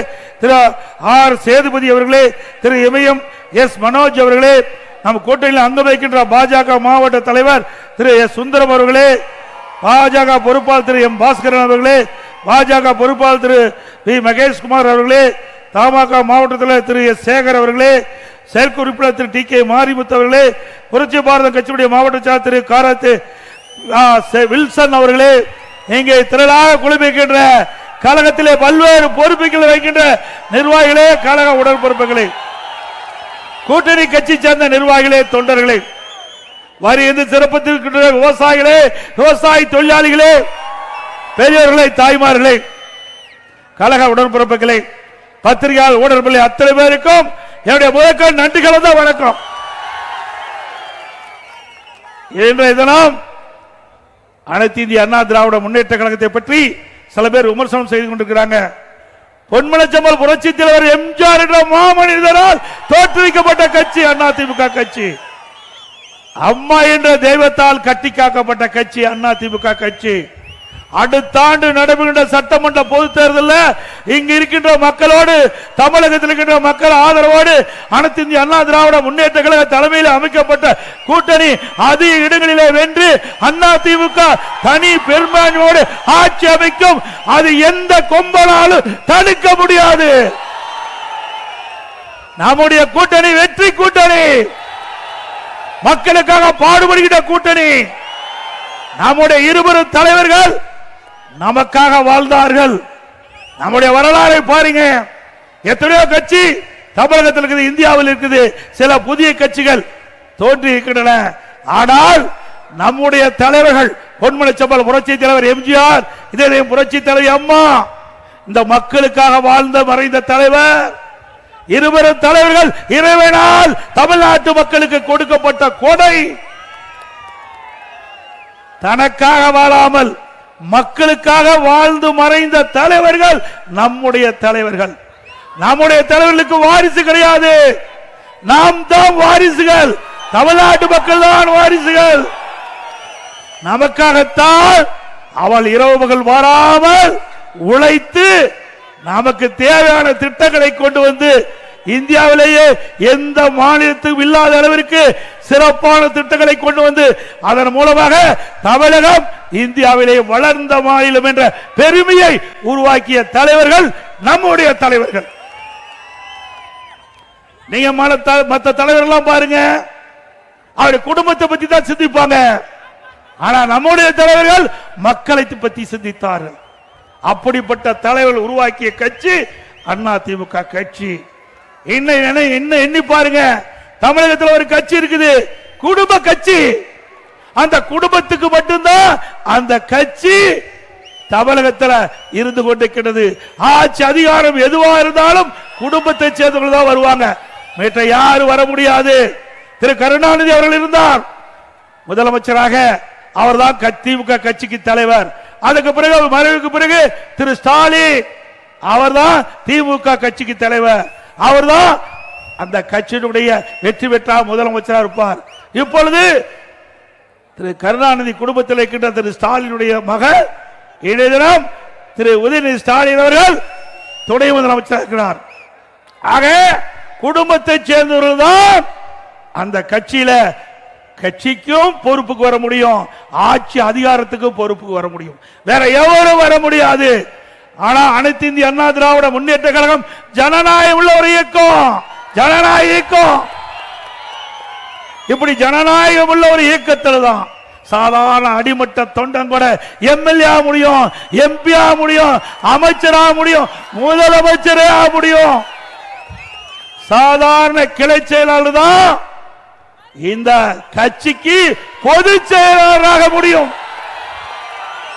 வேற எந்த கட்சியிலாவது முடியுமா? இது ஒரு ஜனநாயக கட்சி. இங்கே உழைக்கின்றவர்களுக்கு மரியாதை உண்டு. உழைப்புக்கு ஏற்ற பதவி அவருடைய வீட்டு கதவை தட்டி தானாக வந்து பதவி கொடுக்கின்ற கட்சி அதிமுக கட்சி. திமுக அப்படி அல்ல, அது ஒரு குடும்ப கட்சி, வாரிசு அரசியல். அது ஒரு கார்ப்பரேட் கம்பெனி. திமுக கட்சி அல்ல, கார்ப்பரேட் கம்பெனி. அந்த குடும்பத்தில் இருக்கின்றவர்கள் தான் உச்சபட்ச பதவிக்கு வர முடியும். அதோட திருமதி கனிமொழி அவர்கள் நாடாளுமன்ற கூட்டுக்குழு 2 அவைக்கும் அவர் தான் தலைவர். டி.ஆர். பாலு இருந்தாங்க, அவரை எடுத்துட்டாங்க. எல்லாமே திமுக கட்சி சேர்ந்தவர்தான். திமுக திரு கருணாநிதி குடும்பத்தை சேர்ந்தவர்கள் தான் பதவிக்கு வர முடியும். அப்படிப்பட்ட கட்சி தமிழகத்தில் தொடர வேண்டுமா? சொல்லுங்க. குடும்ப ஆட்சிக்கு, வாரிசு அரசியலுக்கு முற்றுப்புள்ளி வைக்கின்ற தேர்தல் 2026 தேர்தல் நிறைவேற்றி தருவீங்களா? ஆக இன்றைய தினம் இந்த கட்சி திராவிட முன்னேற்ற கழக கட்சி பொன்மனச்செம்மல் புரட்சி தலைவர் எம்ஜிஆர் இயக்கத்தை தோற்றுவிக்கின்ற பொழுது தீய சக்தி திமுக என்று குறிப்பிட்டார். அன்றிலிருந்து இன்று வரை அனைத்து இந்திய அண்ணா திராவிட முன்னேற்ற கழகம் தீய சக்தி திமுகவை வீழ்த்துவதற்கு எவ்வளவோ அவதாரம் எடுத்து வீழ்த்தி வந்த கட்சி அதிமுக கட்சி. புதுசா வர்றாங்க, ஏதோ பேசுறாங்க. அதிமுக தான் எதிரிகளை வீழ்த்தக்கூடிய பலம் வாய்ந்த கட்சி. எங்களுடைய அனைத்து இந்திய அண்ணா திராவிட முன்னேற்ற கழகம் 31 ஆண்டு காலம் தமிழகத்தில் ஆட்சி செய்த கட்சி. ஆனா 31 ஆண்டு காலம் ஆட்சி செய்த காரணத்தினால்தான் தமிழகத்தில் எண்ணற்ற திட்டங்கள் கொண்டு வந்து கிராமத்திலிருந்து நகரம் வரை தமிழகம் வளர்ந்து இன்றைக்கு இந்தியாவில் ஒரு முதன்மை மாநிலமாக வருவதற்கு அடித்தளம் விட்ட கட்சி அதிமுக கட்சி, அதிமுக அரசாங்கம். அதே போல அதிமுக பொன்விழா கண்ட கட்சி. நேற்றைக்கு துவங்கிய கட்சி அல்ல, பொன்விழா கண்ட கட்சி.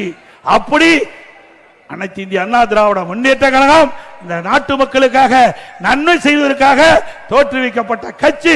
அடுத்த ஆண்டு நடைபெறுகின்ற சட்டமன்ற பொதுத் தேர்தலில் அதிமுக தலைமையிலே அமைக்கப்படுகிற கூட்டணி அதிக இடங்களிலே வென்று அதிமுக தனி பெரும்பான்மையோடு ஆட்சி அமைக்க நீங்கள் அத்தனை பேரும் உறுதியாக இருக்க வேண்டும் என்று இருகரங்கூப்பி வேண்டி கேட்டுக் கொள்கின்றேன்.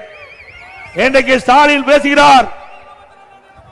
இன்றைக்கு இந்த 55 மாசம் இன்றைக்கு திராவிட முன்னேற்ற கழகம் ஆட்சிக்கு வந்து சுமார் 56 மாத காலம் உருண்டோடி விட்டது. 56 மாத கால ஆட்சியில விவசாயிகளுக்கு நன்மை செய்தாரா? விவசாயி தொழிலாளிக்கு நன்மை செய்தாரா? இல்ல, எல்லா துறைகளிலும் சுரண்டுதான் பார்த்தார்கள். 8 கோடி மக்களை சுரண்டி இன்றைக்கு ஒரு குடும்பம் செல்வ செழிப்பிலே இருந்து கொண்டிருக்கிறது. அதுக்கு முடிவு கட்டுகின்ற தேர்தல் 2026 ஆண்டு சட்டமன்ற தேர்தல். இன்றைக்கு எப்பொழுது பார்த்தாலும் ஸ்டாலின் பேசுறார். திரு ஸ்டாலின் அவர்களே, நீங்க சேலஞ்ச் பண்றீங்க. கள்ளக்குறிச்சி கூட்டத்தில் அதிமுக ஆட்சியில 5% பணிகள் தான் நிறைவேற்றப்பட்டது என்று ஒரு செய்தியை, அவதூறான செய்தியை, பொய்யான செய்தியை வெளியிட்டிருக்கிறீர்கள். திரு ஸ்டாலின் அவர்களே, அனைத்து இந்திய அண்ணா திராவிட முன்னேற்ற கழக ஆட்சியிலே அதிமுக தேர்தல் நேரத்திலே கொடுக்கப்பட்ட வாக்குறுதி கிட்டத்தட்ட 95% நிறைவேற்றப்பட்டு நாட்டு மக்களிடத்திலே நன்மதிப்பு பெற்ற கட்சி அதிமுக கட்சி. அதிமுக அரசாங்கம் உங்க ஆட்சியில நிரூபிக்க முடியுமா? அதோடு எப்பொழுது பார்த்தாலும் மதவாதம் மதவாதம். எங்களை பற்றி பேசுவதற்கு ஒன்றும் கிடையாது. கூட்டணியிலே அங்க வைக்கின்ற கட்சியை பற்றி தான் உங்களால் பேச முடியும். திரு ஸ்டாலின் அவர்களே, நாங்கள் கேட்கின்றோம். 1999 ஆண்டு பாராளுமன்ற தேர்தல், அந்த பாராளுமன்ற தேர்தலில் யாரோடு நீங்கள் கூட்டணி வைத்தீர்கள்? திமுக பாரதிய ஜனதா கூட்டணி அமைக்கப்பட்டு வெற்றி பெற்று மத்தியிலே மரியாதைக்குரிய மறைந்த வாஜ்பாய் தலைமையிலே ஆட்சி நடைபெற்றுக் கொண்டிருக்கிறது. அந்த மத்திய அமைச்சரவையிலே திமுக கட்சி சேர்ந்த முரசொலி மாறன் அவர்கள் அமைச்சராக வீற்றிருந்தார். அவர் நோய்வாய்ப்பட்டு ஓராண்டு மருத்துவமனையில் சிகிச்சை பெற்று வந்தார். இலாக்கா இல்லாத மந்திரியாக பாரதிய ஜனதா அரசாங்கம் வைத்துக் கொண்டிருந்தது. அப்பெல்லாம் பாரதிய ஜனதா கட்சி நல்ல கட்சி. 2001 ஆண்டு பாரதிய ஜனதா சட்டமன்றத்தில் திமுக பாரதிய ஜனதா கூட்டணி வச்சு போட்டிக்கிட்டீங்க. விடுதலை சிறுத்தை கட்சியும் 2001 பாரதிய ஜனதா கூட்டணி அங்க வச்சது. அப்பெல்லாம் பாரதிய ஜனதா கட்சி நல்ல கட்சி. அண்ணா திமுக பாரதிய ஜனதா கூட்டணி வச்சா மதவாத கட்சி. பாருங்க, இதுல பாருங்க எப்படின்னு. யாரு? திரு கருணாநிதி இருக்கிறார், திரு வாஜ்பாய் அப்போ பிரைம் மினிஸ்டர், இந்த பக்கம் கருணாநிதி, இந்த பக்கம் முரசொலி மாறன். அவர் ஏதோ மைக்கு சரி பண்ணி கொடுத்துருக்கிறார். இப்படிப்பட்ட கேடுகட்ட கட்சி நம்மை பற்றி விமர்சனம் செய்து திரு ஸ்டாலின் அவர்களே சிந்தித்து பார்க்க வேண்டும். வரலாறை நினைத்து பார்க்க வேண்டும். அவ்வப்போது பச்சோதி போல் நிறம் மாற முடியாது. மக்கள் தெளிவாக இருக்கின்றார்கள். அடுத்த ஆண்டு நடைபெற்ற சட்டமன்ற பொதுத் தேர்தலில் எத்தனை அவதாரம் எடுத்தாலும் உங்களை வீழ்த்துவது மக்கள் முடிவு செய்து விட்டார்கள். அதுபோல கள்ளக்குறிச்சியில் அங்க ஒரு மாநாடு நடத்தினாங்க. அந்த மாநாடுல ஒரு கதையை சொன்னார். யாரு? உதயநிதி ஸ்டாலின் துணை முதலமைச்சர் சொன்னார். ஒரு காரு ஒரு லாரி சொன்னார். நாங்க ஒரு கதை சொல்றோம். திமுக என்ற என்ஜின் இல்லாத கார், திமுக என்ற என்ஜின் இல்லாத காரை 10 ஆண்டு காலமாக கூட்டணி என்கின்ற லாரி இழுத்து கொண்டு போய் கொண்டிருக்கிறது. இந்த லாரி மக்கர் பட்டது. போ இந்த லாரி மக்கர் பட்டது. காங்கிரஸ் கட்சி திமுக ஆட்சிக்கு வந்தா பங்கு கொடுக்க வேண்டும் என்று காங்கிரஸ் கட்சி சேர்ந்த நம்முடைய தமிழ்நாட்டினுடைய மேலிட பொறுப்பாளர் சொல்றாரு. இங்க இருக்கிற காங்கிரஸ் கட்சி தலைவர் சொல்றாங்க, காங்கிரஸ் கட்சி சேர்ந்த முக்கிய நிர்வாகிகள் சொல்றாங்க, பிரச்சனை ஆரம்பமாகிவிட்டது. திருமாவளவன் சொல்றார், சூழ்நிலைக்கு தக்கவாறு நாங்கள் ஆட்சியிலே பங்கு கேட்போம் என்று சொல்றார்.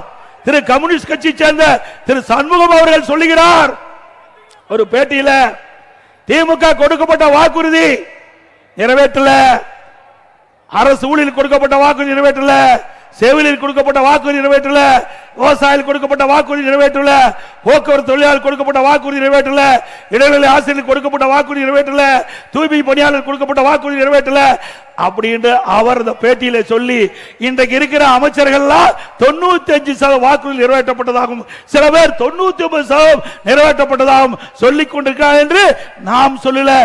அந்த திமுக கூட்டணியில் அங்க வைக்கின்ற கட்சி கம்யூனிஸ்ட் கட்சியுடைய செயலாளர் சண்முகம் தெரிவிக்கிறார். ஆக கூட்டணியிலே புகைச்சல் கிளம்பி விட்டது. கூட்டணியே புகைச்சல் கிளம்பி விட்டது. திமுக கூட்டணி என்ற லாரி மக்கள் செய்து கொண்டிருக்கின்றது. இந்த கூட்டணி நிலைக்குமா என்ற சந்தேகம் மக்களிடத்திலே எழும்பி விட்டது. திரு ஸ்டாலின் அவர்களே, உங்கள் கூட்டணி நிலைக்காது என்பதற்கு இதுவே நான் சொன்ன கருத்து சான்று. அதோட இன்றைய தினம் சுயநிதி குழு இருக்குது. இந்த சுயநிதி குழுவை ஆய்வு செய்வதற்கு 44 கோடி இந்த அரசாங்கம் ஒதுக்கி இருக்குது. என்ன போய் ஆய்வு செய்வ? எப்படி மக்களை ஏமாற்றி ஒரு அறிவிப்பை வெளியிட்டு சுயநிதி குழுவை ஆய்வு செய்யறாங்களாம். அதுக்கு 44 கோடி ஆட்டை போட ஆரம்பிச்சுட்டாங்க. திமுக ஆட்சி வராதுன்னு முடிவு கட்டிட்டாங்க. மக்களுடைய செல்வாக்கு இழந்துட்டாங்க. அதனால எந்தெந்த துறையில எப்படியெல்லாம் கொள்ளையடிக்க வேண்டும் என்ற அடிப்படையில் இன்றைய தினம் 44 கோடி சுயநிதி குழு ஆய்வு செய்வதற்காக 44 கோடி ஒதுக்கி இருக்கிறாங்க. அண்ணா திமுக ஆட்சிக்கு பிறகு இதை விசாரிக்கப்பட்டு சட்டப்பூர்வமான நடவடிக்கை எடுக்கப்படும். அது மட்டுமல்ல, இன்றைக்கு 100 நாள் வேலை திட்டம், 100 நாள் வேலை திட்டம் இங்க இருக்கின்ற கிராமப்புறத்தில் இருக்கின்ற மக்களுக்கு வேலை வாய்ப்பு கிடைக்கக்கூடிய அற்புதமான திட்டம். இந்த திட்டத்தை வேண்டுமென்றே திட்டமிட்டு திராவிட முன்னேற்ற கழகத்தை சேர்ந்தவர்கள் இந்த திட்டத்தில் பணிபுரிகின்ற ஊழியருக்கு குழப்பத்தை விளைவித்துக் கொண்டிருக்கிறார்கள். பொய்யான செய்தி, அவதூறான செய்தியை பரப்பிக் கொண்டிருக்கிறார்கள். அதுக்காக ஒரு ஆர்ப்பாட்டத்தை நடத்தினார்கள். இன்றைக்கு மக்கள் சிந்திக்க வேண்டும். 100 நாள் வேலை திட்டத்தில் பணிபுரிகின்ற பெண் ஊழியர்கள் சிந்திக்க வேண்டும். அனைத்து அண்ணா திராவிட முன்னேற்ற கழகம் ஆளுங்கட்சி இல்ல, எதிர்கட்சியா இருக்குது. இப்படி பிரதான எதிர்கட்சியாக இருந்தாலும் அந்த 100 நாள் வேலை திட்டத்தில் பணிபுரிகின்ற ஊழியர்கள் அந்த நாட்களுடைய எண்ணிக்கை உயர்த்தப்பட வேண்டும் என்று தொடர்ந்து கோரிக்கை வைத்திருக்கிறார்கள். அந்த கோரிக்கையை ஏற்று நாங்கள் மத்தியிலே பாரத பிரதமரை சந்திக்கின்ற பொழுதும் சரி, மத்திய அமைச்சரை சந்திக்கின்ற பொழுதும் சரி, தொடர்ந்து மத்திய அரசுக்கு அழுத்தம் கொடுத்த வந்த காரணத்தினாலே இன்றைக்கு மத்திய அரசாங்கம் 100 நாள் வேலை திட்டத்தை 125 நாட்களாக உயர்த்தி அறிவிச்சிருக்குது. அதே போல 100 நாள் வேலை திட்டத்தில் பணிபுரிகின்ற ஊழியருக்கு சம்பளம் உயர்த்த வேண்டும் என்று கோரிக்கை வச்சோம். அதுவும் உயர்த்தி இருக்கிறாங்க. அது பொறுத்துக் கொள்ள முடியல ஸ்டாலினால. ஆக ஸ்டாலின் தேர்தல் நேரத்தில் கொடுக்கப்பட்ட வாக்குறுதி 100 நாள் வேலை திட்டத்தில் பணிபுரிகின்ற ஊழியர்கள் 150 நாளா உயர்த்தப்படும் சொன்னாங்க. உயர்த்தப்படல. சம்பளம் உயர்த்தினாங்க, உயர்த்தல. ஆனா இன்னைக்கு வேறு வழி இல்ல. மத்திய அரசாங்கம் அண்ணா திமுக வைத்த கோரிக்கையை மத்திய அரசாங்கம் ஏற்று இன்றைக்கு 100 நாள் வேலை திட்டத்தை 125 நாட்களாக உயர்த்தப்பட்டு விட்டது. அதனால எரிச்சல் அடைந்து அடுத்த ஆண்டு நடக்கின்ற சட்டமன்ற தேர்தலிலே நமக்கு ஏதாவது பாதிப்பு ஏற்பட்டு விடுமா என்று எண்ணி ஒரு ஆர்ப்பாட்டத்தை அறிவித்து அந்த ஆர்ப்பாட்டத்தில் பேசுறாங்க, இந்த 100 நாள் வேலை திட்டத்தை ரத்து செய்து விடுவார்கள் என்று ஒரு பொய்யான அவதூறான செய்தியை இன்றைக்கு பரப்பி வருகிறார்கள். யாரும் நம்ப வேண்டாம். இன்றைக்கு மத்திய அரசாங்கம் ஒரு சிறப்பான சட்டத்தை அறிவித்திருக்கிறது. 100 நாள் வேலை திட்டத்தை 125 நாட்களாக அறிவித்து இதை நிரந்தரமாக அந்த மக்களுக்கு வேலை வாய்ப்பு கொடுக்கப்படும். அது மட்டுமல்ல, அந்த பணிபுரிகின்ற ஊழியர்களுக்கு 15 நாள் ஆன உடனே அவளுக்கு தேவையான சம்பளத்தை கொடுக்க வேண்டும். அந்த சட்டத்திலே கொடுக்கிறது. அது மட்டும் இல்ல, மாநில அரசுக்கு இருக்கின்ற அதிகாரத்தை கொஞ்சம் கூட அவள் குறைக்கல. அந்தந்த மாநில அரசு எந்த பணி எந்த இடத்தை எடுக்க வேணுமோ அதை எடுத்துக் கொள்ளலாம். அதுவும் அந்த சட்டத்திலே தெரிவிக்கப்பட்டு விட்டது. அப்படிங்கிற பொழுது எப்படி 100 நாள் வேலை திட்டத்தில் மக்கள் பாதிப்பாங்க? இப்படி வேண்டுமென்றே திட்டமிட்டு பொய்யான அவதூறான செய்தியை பரப்பி மக்களிடத்தில் குழப்பி அடுத்த ஆண்டு நடைபெறுகின்ற சட்டமன்ற பொதுத் தேர்தலில் அவருடைய வாக்குகளை பெறுவதற்காக திரு ஸ்டாலின் மாடல் அரசு எடுக்கின்ற நாடகம் என்பதை நீங்கள் எண்ணி பார்க்க வேண்டும். அதிமுக பொறுத்த வரைக்கும் ஏழை எளிய ஒடுக்கப்பட்ட நசுக்கப்பட்ட மக்களுடைய வாழ்வு ஏற்றம் பெற வேண்டும். அதுதான் எங்களுடைய எண்ணம். அதுக்காகத்தான் நாங்கள் பாடுபட்டு இருக்கிறோம். அதோட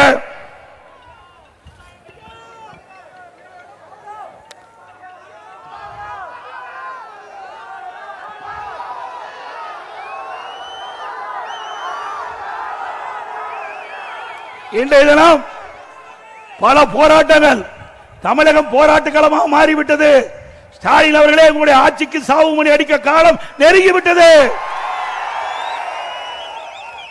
விவசாயிகள் போராட்டம், விவசாயிகள் உற்பத்தி செய்யப்பட்ட நெல் டெல்டா மாவட்டத்திலும் சரி நம்முடைய பகுதியிலும் சரி உரிய நேரத்தில் அந்த நேரடி நெல் கொள்முதல் நிலையத்தில் கொள்முதல் செய்யல, விவசாயிகள் பாதிக்கப்படுறாங்க. மழை வெள்ளம் இயற்கை பீற்றத்தால் நெற்பயிர்கள் சேதமடைகிறது. சேதமடைந்த பயிர்களை நேரடியாக அதை போய் பார்த்து சேதமடைந்த விவசாயிகளுக்கு நிவாரணம் அளிக்கவில்லை. விவசாயிகள் இன்றைக்கு கொந்தளிப்போடு இருக்கிறார்கள். இந்த அரசு விவசாயியுடைய விரோதி அரசாக இருக்கின்றது. அது மட்டுமல்ல, தேர்தல் நேரத்தில் குறிப்பிட்டார்கள், திமுக ஆட்சிக்கு வந்தா நெல் குவிண்டாலுக்கு 2500 ரூபாய் கொடுக்கணும், இதுவரைக்கும் கொடுக்கல சொல்லிட்டு இருக்காங்க. கொடுத்தா தான் நிஜம். சர்க்கரைனா இனிக்காது, வாயில போட்டா தான் இனிக்கும். அது மாதிரி கரும்புக்கு 1 டன் மெட்ரிக் டன் கரும்புக்கு ஆதார விலை 4000 ரூபாய் கொடுக்கறாங்க, இதுவரை கொடுக்கல. இப்படி விவசாயிகளை ஏமாற்றி விவசாயிகளுடைய வாக்குகளை பெற்று ஆட்சிக்கு வந்த பிறகு நிறைவேற்றாத, கொடுக்கப்பட்ட வாக்குறுதியை நிறைவேற்றாத அரசாங்கம் திமுக அரசாங்கம். அதோட இன்றைய தினம் பாத்தீங்களா, அண்ணா திமுக ஆட்சி கிட்ட பொழுது தேர்தல் நேரத்தில் அம்மா கொடுத்தாங்க வாக்குறுதி. 2016ஆம் ஆண்டு அண்ணா திமுக ஆட்சிக்கு வந்த உடனே விவசாயிகள் தொடக்க வேளாண் கூட்டுறவு சங்கத்தில் வாங்கிய பயிர்க்கடன் தள்ளுபடி என்று தள்ளுபடி செய்தார்கள். அதே நேரத்தில் அம்மாவுடைய அரசு, அம்மா மறைவுக்கு பிறகு அம்மாவுடைய அரசு, நான் முதலமைச்சர் காலகட்டத்தில் இயற்கை சீற்றம், கஜா புயல் டெல்டா மாவட்டத்தில் புரட்டி போட்டு விட்டது. விவசாய பயிரிட்டங்கள் எல்லாம் சேதம், விவசாயிகள் வாழ முடியாத ஒரு சூழ்நிலை. அதுக்கு பிறகு கொரோனா, விவசாயிகள் உற்பத்தி செய்யப்பட்ட அந்த விளைபொருட்களை முறையாக விற்பனை செய்ய முடியல, விவசாயிகள் பாதிக்கப்பட்டுட்டாங்க. விவசாய சங்கத்தை சேர்ந்தவர்கள், எங்களுடைய அமைச்சர் பெருமக்கள், சட்டமன்ற உறுப்பினர்கள் என்னிடத்தில் சந்தித்து கோரிக்கை வைத்தார்கள். விவசாயிகள் தொடக்க வேளாண் கூட்டுறவு சங்கத்தில் வாங்கிய பயிர்க்கடன் தள்ளுபடி செய்ய வேண்டும் என்ற கோரிக்கை, அதை ஏற்று 12100 கோடி கடன் தள்ளுபடி செஞ்ச விவசாயி தள்ளுபடி செய்யப்பட்ட அவளுக்கு கொடுக்கப்பட்ட சான்றிதழ் வாயில சொல்லல, உங்களுடைய கடன் தள்ளுபடி செய்யப்பட்டது என்று அந்த விவசாயிகளுக்கு சான்றிதழ் கொடுத்திருக்கும் ஸ்டாலின் அவர்களே. விவசாயிகளுக்கு 24 மணி நேரம் விவசாயிகளுடைய பம்பு செட் இயங்குவதற்கு மும்முனை மின்சாரம் கொடுத்தோம். மும்முனை மின்சாரம் கொடுத்த அரசாங்கம் அண்ணா திமுக அரசு. அது மட்டுமல்ல, விவசாயிகளுக்கு நீர் முக்கியம், உடம்புக்கு உயிர் எப்படியோ அதுபோல விவசாயத்திற்கு நீர் முக்கியம். அந்த நீரை முறையாக சேமித்து விவசாயிகளுக்கு கொடுக்க வேண்டும் என்ற அடிப்படையில் குடிமராமத்து திட்டத்தை கொண்டாந்தோம். ஏரி குளம் குட்டை எல்லாம் தூர்வாரப்பட்டது. பருவ காலத்தில் பெய்கின்ற மழை நீர் முழுவதும் சேமித்து நம்முடைய கோடை காலத்திலே நிலத்தடி நீரை உயர்த்தி விவசாயத்திற்கு தேவையான நீர், குடிப்பதற்கு தேவையான நீரை கொடுத்த அரசாங்கம் அண்ணா திமுக அரசாங்கம். பொதுப்பணித்துறையின் கீழ் 14000 ஏரி இருக்குது. பொதுப்பணித்துறையின் கீழ் 14000 ஏரிகள் இருக்கின்றன. 14000 ஏரியில் சுமார் 8000 ஏரிகள் தூர்வாரப்பட்டது. அதற்காக சுமார் 1240 கோடி நிதி ஒதுக்கீடு செய்யப்பட்டது. ஊராட்சி ஒன்றியத்தின் மூலமாக சுமார் 26000 ஏரிகள் இருக்கின்றன. அந்த 26000 ஏரிகளும் தூர்வாரப்பட்டது. அதனால் அனைத்து இந்திய அண்ணா திராவிட முன்னேற்ற கழக ஆட்சியில் நீர்நிலைகள் உயர்ந்து மக்களுக்கு தேவையான நீரை வழங்கிய அரசாங்கம் அண்ணா திமுக அரசாங்கம்.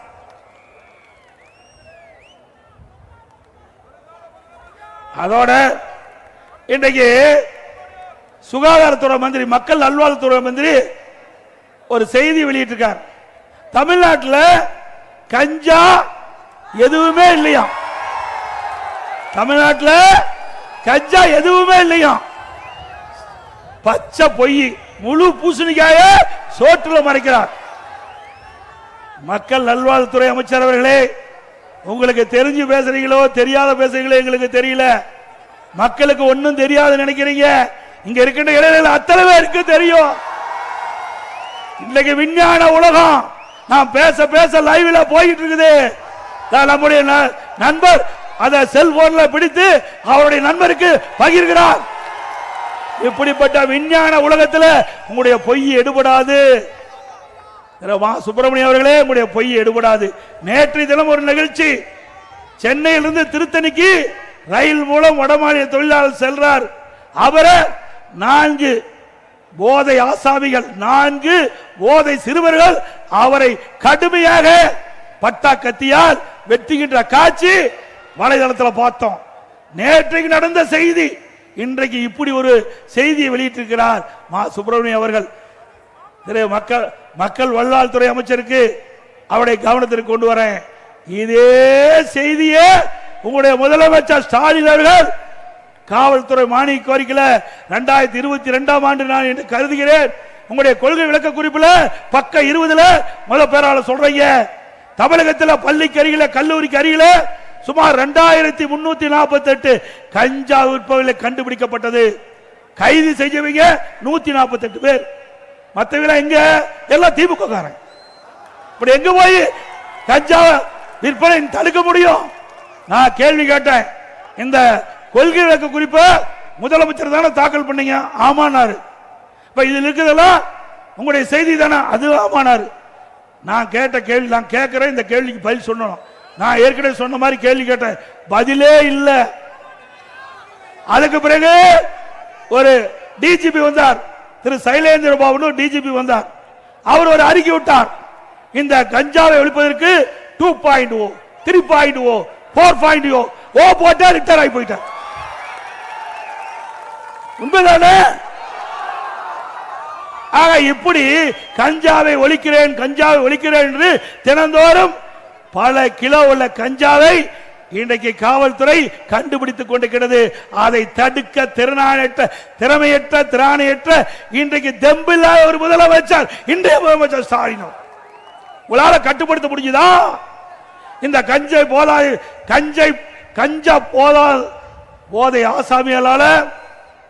போதை ஆசாமிகளால கொலை கொள்ளை திருட்டு வழிப்பறிவு பாலியல் கொடுமை நடக்காத நாளே இல்லை. நீங்க பாத்தீங்கன்னா இன்னைக்கு அண்ணா திமுக ஆட்சியில பாத்தீங்கன்னா தொலைக்காட்சியில் அறிவிப்பாங்க தங்க என்ன விலை, வெள்ளி என்ன நிலவரம் அறிவிப்பாங்க.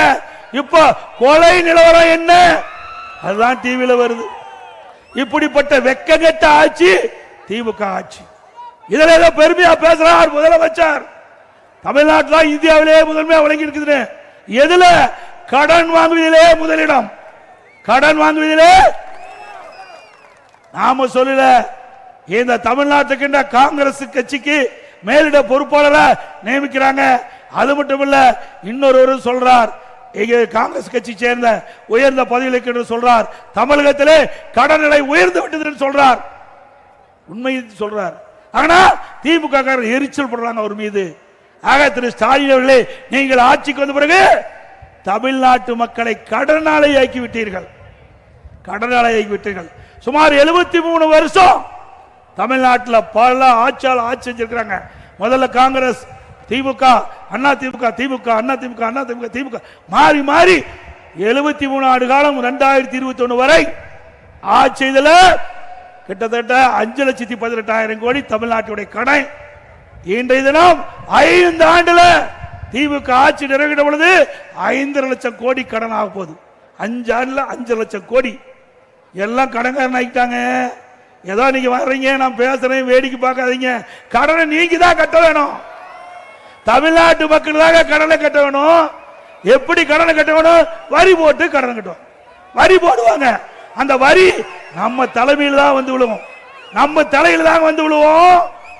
ஆக திமுக அரசாங்கம் எப்பொழுது ஏற்பட்டதோ அப்பொழுது இந்த கடன் சுமை மக்கள் தலையிலே வந்து விடுந்து விட்டது என்பதை எண்ணி பார்க்க வேண்டும். திராவிட முன்னேற்ற கழக தேர்தல் அறிக்கை சுமார் 525 அறிவிப்புகள் வெளியிட்டாங்க. நாளில் ஒரு பக்கம் கூட நிறைவேற்றவில்லை. இன்றைக்கு பெட்ரோல் டீசல் விலை குறைச்சாங்களா? அதே போல கேஸ் மானியம் மாதந்தோறும் 100 ரூபாய் கொடுத்தாங்களா? இன்றைக்கு நம்முடைய இளைஞர்கள் மாணவர்கள் கல்வி கடன் வங்கியில் வாங்கினாங்க, ரத்து பண்ணாங்களா? அதோட நீட் தேர்வு திராவிட முன்னேற்ற கழகம் ஆட்சிக்கு உடனே நீட் தேர்வு ரத்துனாங்க. நீட் தேர்வுக்கு ரத்து செய்து ரகசியம் இருக்குனாங்க, ரத்து செஞ்சாங்களா? அது மட்டும் இல்லைங்க, திராவிட முன்னேற்ற கழகம் ஆட்சி வருவதற்கு முன்பு தேர்தல் அறிக்கையில் குறிப்பிட்டாங்க, திராவிட முன்னேற்ற கழகம் ஆட்சிக்கு வந்தவுடன் நிதி மேலாண்மை குழு ஒன்று அமைக்கப்பட்டு அந்த நிபுணர்கள் குழு அமைக்கப்படும். நிபுணர் குழுல அந்த குழுவில் இருக்கிறவர்கள் எல்லாம் நிதியை சரி செய்வார்கள். தமிழ்நாட்டுக்கிட்ட கடன் நிதியை சரி செய்வார்கள், நிதி ஆதாரத்தை பெருக்குவார்கள் சொன்னாங்க. இந்த நிதி மேலாண்மை குழு அமைச்சவர்கள் தான் அதிகமாக கடன் வாங்கியிருக்கிறாங்க.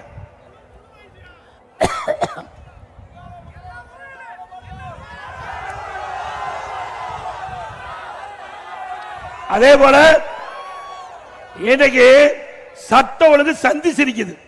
ஏன்னா நமக்கெல்லாம் பாதுகாப்பு காவல்துறை தான். எப்படி பயிருக்கு கிராம நிறைந்த பகுதி, பயிரை பாதுகாக்க வேண்டும்னா வேலி அமைப்போம். அதுபோல மக்களுக்கு வேலையாக இருப்பது காவல்துறை. ஆனா இன்றைக்கு அந்த காவல்துறைக்கே பெரிய சோதனை வந்துடுது. இன்னைக்கு சட்ட ஒழுங்கு டிஜிபி இன்னும் நிரந்தர டிஜிபி நியமிக்க முடியல.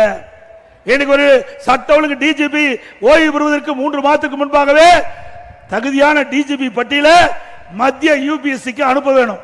அந்த யூபிஎஸ்ல ஒரு குழு போடுவாங்க. அதுல மாநிலத்தில் இருக்கிற தலைமைச் செயலாளர், உள்துறை செயலாளர், யூபிஎஸ் இருக்கிற அதிகாரிகள் ஒன்றாக இணைந்து ஒரு 3 பேர் கொண்ட பட்டியல மாநில அரசுக்கு அனுப்புவாங்க. அது 3ல் ஒரு பேரை எடுத்து டிஜிபி நியமிப்பாங்க. அதுல என்ன உங்களுக்கு கஷ்டமா இருக்குது? இன்று வரைக்கும் நியமிக்கல. ஒரு பொறுப்பு டிஜிபி போட்டாங்க. அவர் உடல்நிலை சரியில்லை என்று மருத்துவமனைக்கு போயிட்டார். அந்த பொறுப்பு டிஜிபிக்கு இன்னொரு பொறுப்பு டிஜிபி நியமிக்கிறாங்க. பொறுப்பற்ற முதலமைச்சர் ஸ்டாலின் அவர்கள். எப்படி கேவலர்! ஒரு நிரந்தர சட்ட ஒழுங்கு நிரந்தர டிஜிபி போட்டா தான் இந்த சட்ட ஒழுங்கை பாதுகாக்க முடியும். இந்த போதைப்பொருள் நடமாட்டத்தை தடுக்க முடியும். இதற்கெல்லாம் இந்த அரசு கவனம் செலுத்தல. திமுகவுக்கு ஏவல் செய்கின்ற ஒருவரை வேண்டும் என்று கருதிதான் இதை தள்ளி போட்டுக்கிட்டே போறாங்க. அதோட அண்ணா திமுக ஆட்சி இருக்கின்ற போது பல்வேறு திட்டங்களை கொண்டாந்தோம். இன்றைக்கு மாணவர்களுக்கு அறிவுபூர்வமான கல்வி, விஞ்ஞான கல்வி கிடைக்க வேண்டும் என்பதற்காக நம்முடைய +1 +2 மாணவர்களுக்கு லேப்டாப் கொடுத்தோம், மடிக்கணினி கொடுத்தோம். திமுக ஆட்சி வந்தவுள்ள நிறுத்திட்டாங்க. அண்ணா திமுக தொடர்ந்து 4 ஆண்டு காலமாக அண்ணா திமுக ஆட்சியிலே கொண்டு வரப்பட்ட திட்டம் அறிவுபூர்வமான கல்வி, விஞ்ஞான கல்வி அரசு பள்ளி படிக்கிற மாணவர்களுக்கு கிடைக்க வேண்டும். அதற்காக நாங்கள் கொண்டு வந்த திட்டத்தை அரசியல் கால் பிடிச்சோடு நிறுத்த வேண்டாம், தாருங்கள் என்று தொடர்ந்து வலியுறுத்தினோம். காதில் செவி சாய்க்கவில்லை. இன்றைய தினம் அறிவிச்சிருக்கிறாங்க. மக்களுடைய செல்வாக்கு எழுந்துட்டாங்க, இளைஞருடைய செல்வாக்கு எழுந்துட்டாங்க, மாணவருடைய செல்வாக்கு எழுந்துட்டாங்க. கல்லூரியில் படிக்கின்ற மாணவர்களுக்கு 20 லட்சம் பேருக்கு கொடுப்போம்னு சொன்னாங்க. இன்னும் கொடுக்கல. கொடுத்தா தான் நேஜம். என்ன ஓட்டு போட தகுதியானவர்கள் அந்த கல்லூரி படிக்கின்ற மாணவர்கள், அதை வைத்து கொடுக்குறீங்க. சரி கொடுங்க, நாங்க வரவேற்கிறோம். ஆனா எப்ப கொடுத்திருக்கணும்? கல்லூரி துவங்கின்றதுக்கு போதே கொடுத்திருக்கணும். கல்லூரி ஆரம்பிக்கின்ற பொழுது அந்த கல்லூரி மாணவர்களுக்கு லேப்டாப் கொடுத்திருந்தா பரவாயில்ல, அது பயனுள்ளதா இருக்கும். 3 ஆண்டு நிறைவு பெற்று வீட்டுக்கு போகும்போது அந்த லேப்டாப் கொடுத்தா அந்த மாணவனுக்கு எப்படி அது பயன்படும்? ஆக வேண்டுமென்று திட்டமிட்டு மக்களுடைய நலன் சார்ந்து கொடுக்கல. இந்த லேப்டாப் கொடுப்பதால மாணவனுக்கு அறிவுபூர்வமான கல்வி கிடைக்கும் நினைச்சு கொடுக்கல. அடுத்த ஆண்டு நடைபெறுகின்ற சட்டமன்ற பொதுத் தேர்தலில் இந்த மாணவருடைய ஓட்டு தேவை, அதற்காக கொடுத்திருக்கிறார். இதுதான் உண்மை. அதிமுக ஆட்சி வந்தவுடனே தாலிக்கு தங்கம் நிறுத்தப்பட்ட, தாலிக்கு தங்கம் கொடுக்கப்படும். திருமண உதவி திட்டம் உதவி கொடுக்கப்படும். இந்த திட்டத்தில் இடம்பெறுகின்ற மணப்பெண்ணுக்கு பட்டு சேலை வழங்கப்படும், மணமகனுக்கு பட்டு வேஷ்டி வழங்கப்படும். ஒவ்வொரு தீபாவளி என்றும் நம்முடைய தாய்மார்கள் சகோதரிகளுக்கு தரமான சேவை வழங்கப்படும்.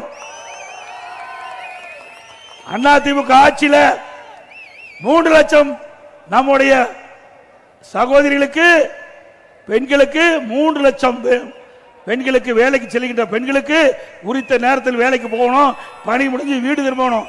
அதற்காக அம்மா இருசக்கர வாகனம் கொடுத்தோம், அதையே நிறுத்திட்டாங்க. மீண்டும் அதிமுக ஆட்சி பண்ண உடனே 5 லட்சம் மகளிருக்கு அம்மா இருசக்கர வாகனம் மானியத்தில் கொடுக்கப்படும். ஒவ்வொரு அம்மா இருசக்கர வாகனத்துக்கு 25,000 ரூபாய் மானியம் வழங்கப்படும். அதோட அதிமுக ஆட்சியில் நிறுத்தப்பட்ட திட்டங்கள் பல அத்தனையும் அதிமுக ஆட்சியில் நிறைவேற்றப்படும். அதோட இன்னைக்கு கிராமத்திலிருந்து நகர வரை ஏழை மக்கள் அதிகமாக வசிக்கின்ற பகுதியை தேர்ந்தெடுத்து அங்க ஒரு அம்மா மினி கிளினிக் கொண்டாந்தோம், அதையும் நிறுத்திட்டாங்க. அந்த அம்மா மினி கிளினிக்ல ஒரு எம்பிபிஎஸ் டாக்டர், ஒரு செவிலியர், ஒரு மருத்துவ உதவியாளர் நியமிக்கப்பட்டு அந்த ஏழை மக்களுக்கு அந்த பகுதியிலேயே சிகிச்சை அளிக்கக்கூடிய அற்புதமான திட்டம். மக்களிடத்தில் மிகப்பெரிய வரவேற்பு. ஸ்டாலின் பார்த்தார், இந்த திட்டம் சிறப்பா இருக்குது. இது தொடர்ந்தா அதிமுகவுக்கு நல்ல பெயர் வந்து அரசியல் கால் புடிச்சின் காரணமாக அம்மா மினி கிளினிக் திட்டத்தை மூடிட்டீங்க. மீண்டும் அதிமுக ஆட்சி மலரும். இந்த ஏழை மக்களுக்கு அவள் வசிக்கின்ற பகுதியிலேயே அம்மா மினி கிளினிக் 4000 அம்மா மினி கிளினிக் திறக்கப்படும். 4000 அம்மா மினி கிளினிக் திறக்கப்படும். அதோட அதிமுக ஆட்சி இருக்கின்ற பொழுது முதியோர் உதவித்தொகை பல பேர் கிடைக்காம இருந்தது. என்னுடைய கவனத்திற்கு சட்டமன்றத்தில் கொண்டாந்தாங்க. சட்டமன்ற பேரவை 110 விதியின் கீழே நான் அறிவித்தேன் முதலமைச்சர் இருக்கும் போது. இப்படி உழைக்கும் திறனற்ற தகுதியான முதியோர்களுக்கு 5 லட்சம் பேர்களுக்கு முதியோர் உதவித்தொகை வழங்கப்படும் என்று அறிவிப்பை கொடுத்து சுமார் 4 லட்சம் பேருக்கு முதியோர் உதவி கொடுத்தோம். மீண்டும் அதிமுக ஆட்சி வந்த பிறகு விடுபட்ட முதியோர் அனைவருக்கும் முதியோர் உதவித்தொகை தொடர்ந்து வழங்கப்படும். எப்பொழுது பார்த்தாலும் ஸ்டாலின் பேசுறார்.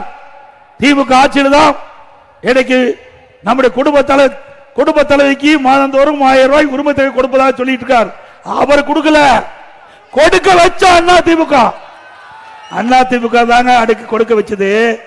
திராவிட முன்னேற்ற கழக தேர்தலில் குறிப்பிட்டு 28 மாதங்களும் கண்டுக்கல திமுக அரசாங்கம். நாங்க தொடர்ந்து சட்டமன்றத்தில் அழுத்தம் கொடுத்தோம். எங்களுடைய சட்டமன்ற உறுப்பினர்கள் தொடர்ந்து சட்டமன்றத்தில் பேசணும், பொதுக்கூட்டத்தில் பேசணும், அறிக்கை வெளியிட்டோம், பேட்டி கொடுத்தோம் தொலைக்காட்சியின் வாயிலாக.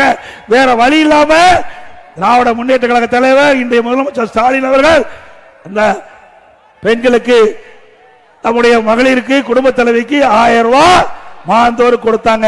கொடுக்க வைத்தது அதிமுக கட்சி என்பதை நினைவு கொள்ள வேண்டும். இப்பொழுது 17 லட்சம் பேர் கொடுப்பதை அறிவிச்சிருக்கார். ஏன் முதல்ல கொடுக்கல? அப்ப நிபந்தனை வச்சாங்க. இப்ப நிபந்தனையை தளர்த்தி 17 லட்சம் பேருக்கு இன்றைக்கு அந்த உரிமை தொகை கொடுப்பதாக சொல்லி இருக்கிறாங்க. இதுல இருந்து என்ன தெரியுது? இன்னும் 5 மாசம் தான் கொடுக்க முடியும். திமுக ஆட்சியுடைய ஆயுள் காலம் 5 மாசம் தான். அதுக்கு பிறகு திமுக ஆட்சிக்கே வர முடியாது. அவ்வளவு ஊழல் செஞ்சிருக்கிறாங்க. ஆக 55 மாத காலம் அந்த மக்களுக்கு கிடைக்கல. இப்ப நிபந்தனை தளர்த்தி கொடுக்கிறீங்களே 17 லட்சம் பேருக்கு, அப்பொழுதே நிபந்தனையை தளர்த்தி கொடுக்கப்பட்டிருந்தால் அவளுக்கு 32 மாதம், அவர்களுக்கும் மாதந்தோறும் 1000 ரூபாய் கிடைச்சிருக்கும். இந்த குடும்ப தலைவர்களுடைய கஷ்டத்தை பார்த்து கொடுக்கல. அடுத்த ஆண்டு நடைமுறை சட்டமன்ற பொது தேர்தலில் 17 லட்சம் பெண்களுடைய ஓட்டு தேவை. அதுக்காக இன்னைக்கு ஸ்டாலின் இந்த 17 லட்சம் குடும்ப தலைவிக்கு மாதந்தோறும் 1000 ரூபாய் அறிவித்திருக்கிறார். அதுபோல எங்க பார்த்தாலும் சொல்றார் ஸ்டாலின், நாங்க கட்டணமில்லாத பேருந்து விட்டோம், கட்டணமில்லாத பேருந்தோம், ஓட்ட உடசல் பேருந்து. நீ பாத்தீங்க, ஒரு வாரத்துக்கு முன்பு ஒரு பேருந்து சக்கரை வெடிச்சு எதிர்த்து வந்த பகுதியில் கார்ல மோதி 9 பேர் இருந்துட்டாங்க. ஏற்கனவே சிவகங்கையில ஒரு ஓட்டுநர் அந்த டயர் நூல் தெரியுது அப்படின்னு மாவட்ட ஆட்சித்தலைவர் அழுத்து போய் நிறுத்திட்டார். நீங்களே வந்து பாருங்க, இந்த டயரை வச்சுட்டு எப்படி ஓட்ட முடியும்? சென்னையில கார்பரேஷன், இங்க சென்னையில் இருக்கிற மாநகராட்சி இருக்கிற நகர பேருந்து ஒரு பெண்மணி பஸ்ல பயணம் செய்கின்ற பொழுது அதுல கீழே இருக்கிற பேஸ்ல இருக்கிற அந்த பகுதி, அந்த பிளாட்ஃபார்ம் உடைஞ்சு அதில் நடந்துகிட்டே ஓடுது. கத்தங்காட்டி அந்த பெண் கத்தங்காட்டியும் டிரைவர் நிறுத்ததுனால உயிர் பழந்தாங்க. டயர் கழட்டிட்டு ஓடுது. பல பேருந்து தள்ளித்தான் மக்கள் கொண்டு போறாங்க. இப்படி ஒரு மோசமான ஆட்சி, ஒரு நிர்வாக திறமையற்ற ஆட்சி, இப்படி மோசமான பேருந்துகளை வச்சு இன்னைக்கு ஸ்டாலின் பேசிட்டு இருக்கார்.